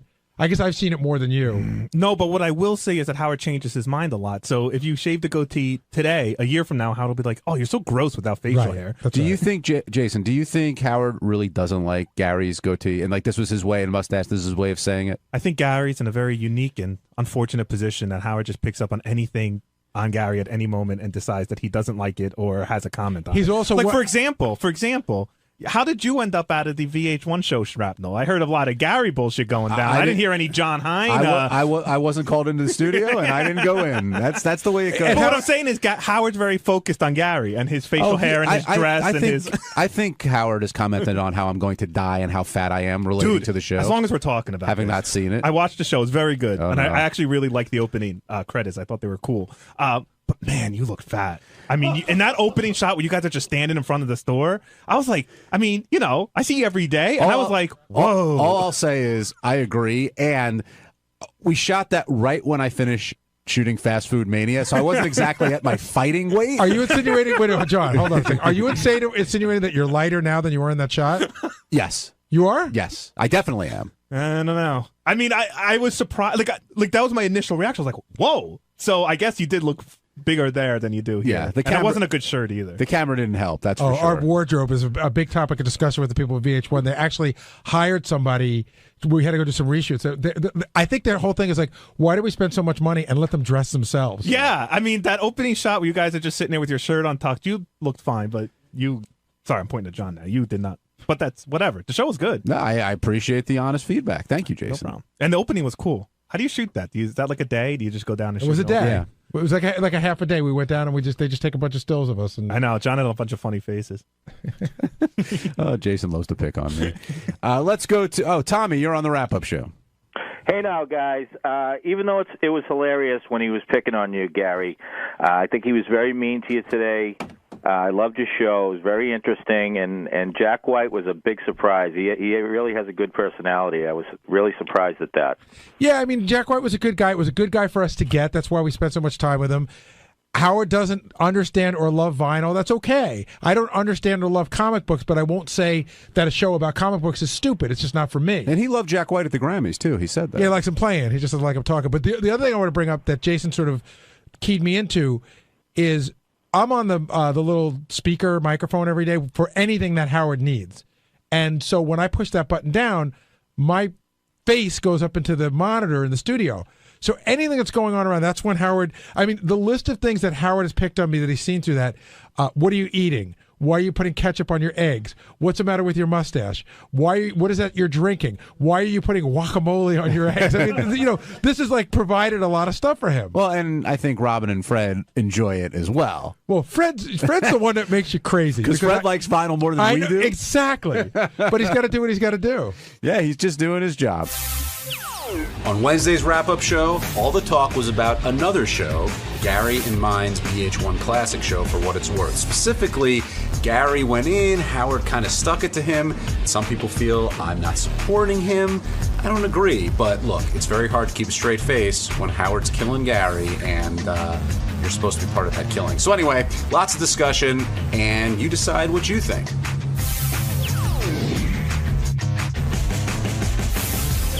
Let's go to the phones. We'll talk to Eddie in Pennsylvania. Eddie, you're on the wrap-up show. Good morning, gentlemen. Just wanted to voice a little support for Gary there with the vinyl. I am a big vinyl collector myself. I remember like the good old days, you'd be waiting for the new Yes album to come out to see what poster Roger Dean threw in the middle. And anybody who don't appreciate that is just a jerk-off. Well, it doesn't matter that you don't appreciate it. I can understand that there are some people who don't appreciate it. I just don't like it that there's no possible way anyone could appreciate it. That's what I got today. Those were works of art. They were works of art, those things. People took time. It was like as much went into making the album cover as it did the album. Well, according to I would still love I'd still love to get the original first Ramones album or the Clash's London Calling with the lyric sheet. You know, to me, that's a big deal to have. Well, according to Howard, I don't even appreciate vinyl. And then John went into the show afterwards to prove to Howard that you do. What did you show him? I showed him an album picture disc, actually, of Sgt. Pepper, which has the Sgt. Pepper album cover on one side and the bass drum on the other side, which I was going to hang up in the office, but we're doing some redecorating right now. And I showed Howard my 45 of Toto's Africa, which is in the shape of a map of Africa. And all I'll say is Howard and Fred seem to know an awful lot about that vinyl. And Howard knew a lot about your vinyl. He sure did. He knew more than I did about it. Howard goes, I have that one. And Fred told me, he's like, oh, it's not worth anything because it's opened and this and that. I'm like, oh, really? Interesting how that turned. But I don't think Robin would have said that. Robin is definitely enjoying herself when it comes to her opinions on our show. Mike in Cincinnati, you're on the wrap-up show. Hey, guys. Yeah, my opinion is I actually worked a little bit in radio myself, and I would always be like, man, I want to listen to this record, but the promotion or the programming guy would always say, well, if I'm not playing it, it ain't hurting me. So I wonder with just Howard and his thoughts, and he's worked through all the radio industries and everything, that with vinyl, it's kind of that, it's a niche thing, and so it translates like it's not on my radar until plenty of people are actually paying attention to it. Does that make any sense what I'm saying? Are we talking about vinyl? Yeah, vinyl. I'm sorry. Yeah, vinyl. My fault. I don't know. I think vinyl for Howard probably represents a time when he was working really hard, not getting recognized and not getting paid very much. I can't get too psychological about it, but he probably sees vinyl and goes, oh, I had to play those fucking records. Well, and as his career evolved, he didn't have to play the records, but he did for a very, very long time. So maybe he sees it as sort of a roadblock into what he wanted to do on the radio. I remember being at K-Rock, and we came back from a weekend. They told us a whole big thing. We are going from vinyl to CDs. And I remember the wall where all the albums went away, and this little thing of CDs was there, and it was like sort of a weird time. But it didn't matter to us. We don't play that shit anyway. Right. You didn't play anything. But it was weird seeing it if you grew up in that business. When Howard's doing that and playing those clips and making us sound like bozos, I found myself laughing, and I know Ralph pointed this out, I felt myself laughing along because it's always funny when he does that to you, yet, we're trying to defend the show at the same time. What do you do? I feel like I need to defend it, but in the sense, I'm not saying the whole world should love what we love. I'm just saying try to admit that there's a small section of people who do. I mean, Howard really was, he hasn't seen the show, and I thought I made a very good argument. If you tune in the Howard Stern show and you hear 30 seconds and you say it sucks, that's what he's doing for us. And he goes, well, I heard more. Now, I think that's unfair. Having said that, if Howard watches the show, I think he'll hate it even more. Steve, yeah, he definitely will. Steve, Teddy, do either of you guys like vinyl? We both have vinyl. Why? Because we're hipster douchebags, is what anybody's gonna say anyway. So why say any more than that? Aside from the hipster douchebag thing, what is it you like about it? One, I totally agree with John. I like going to the record store and going through records and then picking out. I'll go there with $40 and then leave with a couple records, and it's fun. Like, yeah, what you were saying, therapeutic. I love Robin, I really do, but that really pissed me off when I said no. When you go, and Fred did not back me up also because I know he likes it too. When you go into a record store and you start flipping through stuff, there's just something. I said cathartic, I think, about it, but there's a cool feeling about it for me. And all I hear is Robin laughing over it. And it's just like, really. I think that our best moment coming up on a future show is where John and I are at Amoeba Records in L.A. just flipping through the vinyl. Having said that, I also think that will be the stuff that JD will pull where Howard will goof on us the most. No, I think we're going to get goofed on for the one where we go to the record press and how vinyl is made. Oh, that was cool too. That was very cool, but I know they're going to kill us for that. I will say, not to kiss your asses, but I really liked the Jack White stuff. I thought it was really interesting and cool, and it was funny too how Howard was saying like, "Oh, Jack's just happy that someone's coming to the store." Like, you got a sense that he didn't care. He just does it because he thinks it's cool. Well, and the other thing is, getting a Jack White interview is no easy task. Yeah. Like, Howard made it sound like we were doing Jack an enormous favor by talking to him. It was not that way at all. Hi, Ralph. Hey now. Hey now. Listen, John, I got to give you a little shit. I mean, go ahead. Now, and you're really backpedaling now, too, on the wrap-up show. Go like, hey, man, when we were in there defending the show, you weren't. You totally pussied out. You didn't back up your bro there and your show mate. And, don't sit there now and you go off the air and you show them an album or something. You should have been more vocal. And I understand you're going to get shit on the radar. The guns are going to come on you. But come on, man. Don't leave Gary hanging. Well, first of all, I did go in for almost the entire segment today. Howard was... you sit there and laugh. Well, Howard I get that, too. I get that. It's yeah, Ralph, you know what that's like. I mean, I'm laughing because it's funny, and Howard's talking to Gary. But the other thing is, I don't go into the studio unless I'm called in. Like, that's just the way I operate. I know. Listen, and if Gary came over to me and said, look, John, I really want you to get in there because this is both of our thing, I would do it. Ralph, here's where I'll defend John. John, when he talks to Howard, is calm and can laugh, and even if it pisses him off, he's fine. I'm the asshole that gets pissed off, so I'm funnier to fuck with. Oh, right, yeah, no, John, I would love to be like John. John's like totally calm. I know. He can kind of sit there and not get worked up over anything. But I'm just saying, then don't come on and Gary, you're so beaten. You're defending John, not defending you. I'm saying that I knew that Howard wanted to fuck with me because I said at one point I joked with John. Yeah, but I like that. I could hear it. I like how the show sucks. Gary's show sucks. Now it's only Gary's show. Right, it's Gary's show. John's just sitting there laughing at you. I'm like, wait a second, John's it too. And then John gets up for the wrap-up show and is trying to drop all these little things of like, hey, we did this and we. No, I didn't see any we. Well, I said we because I wasn't there today. I didn't say that yesterday. Steve, what did you want to say? Howard loves John so much that he made it seem like John was a bystander in the show. He's just going along with it. Like John somehow just wandered into the show and it's like he doesn't even want to be there. I agree. I mean, at one point, the one part that bothered me, funniest thing, which again wasn't John's fault, was when Howard goes, John doesn't even like vinyl. He didn't like vinyl. I'm like, dude, that's what we talk about. That bothered me too. I was like, really? And that's when I went to get the record and came in. But he had moved to a commercial, Ralph, and that's why I didn't actually go in and break that up. Yeah. Okay. That's fun. Thanks as always, Ralphie. Ralph, you like the show, by the way. What's that? You like Gary's show, right? Yeah, except when you drop it. Fair enough. Thanks, Ralph. Later, guys. All right.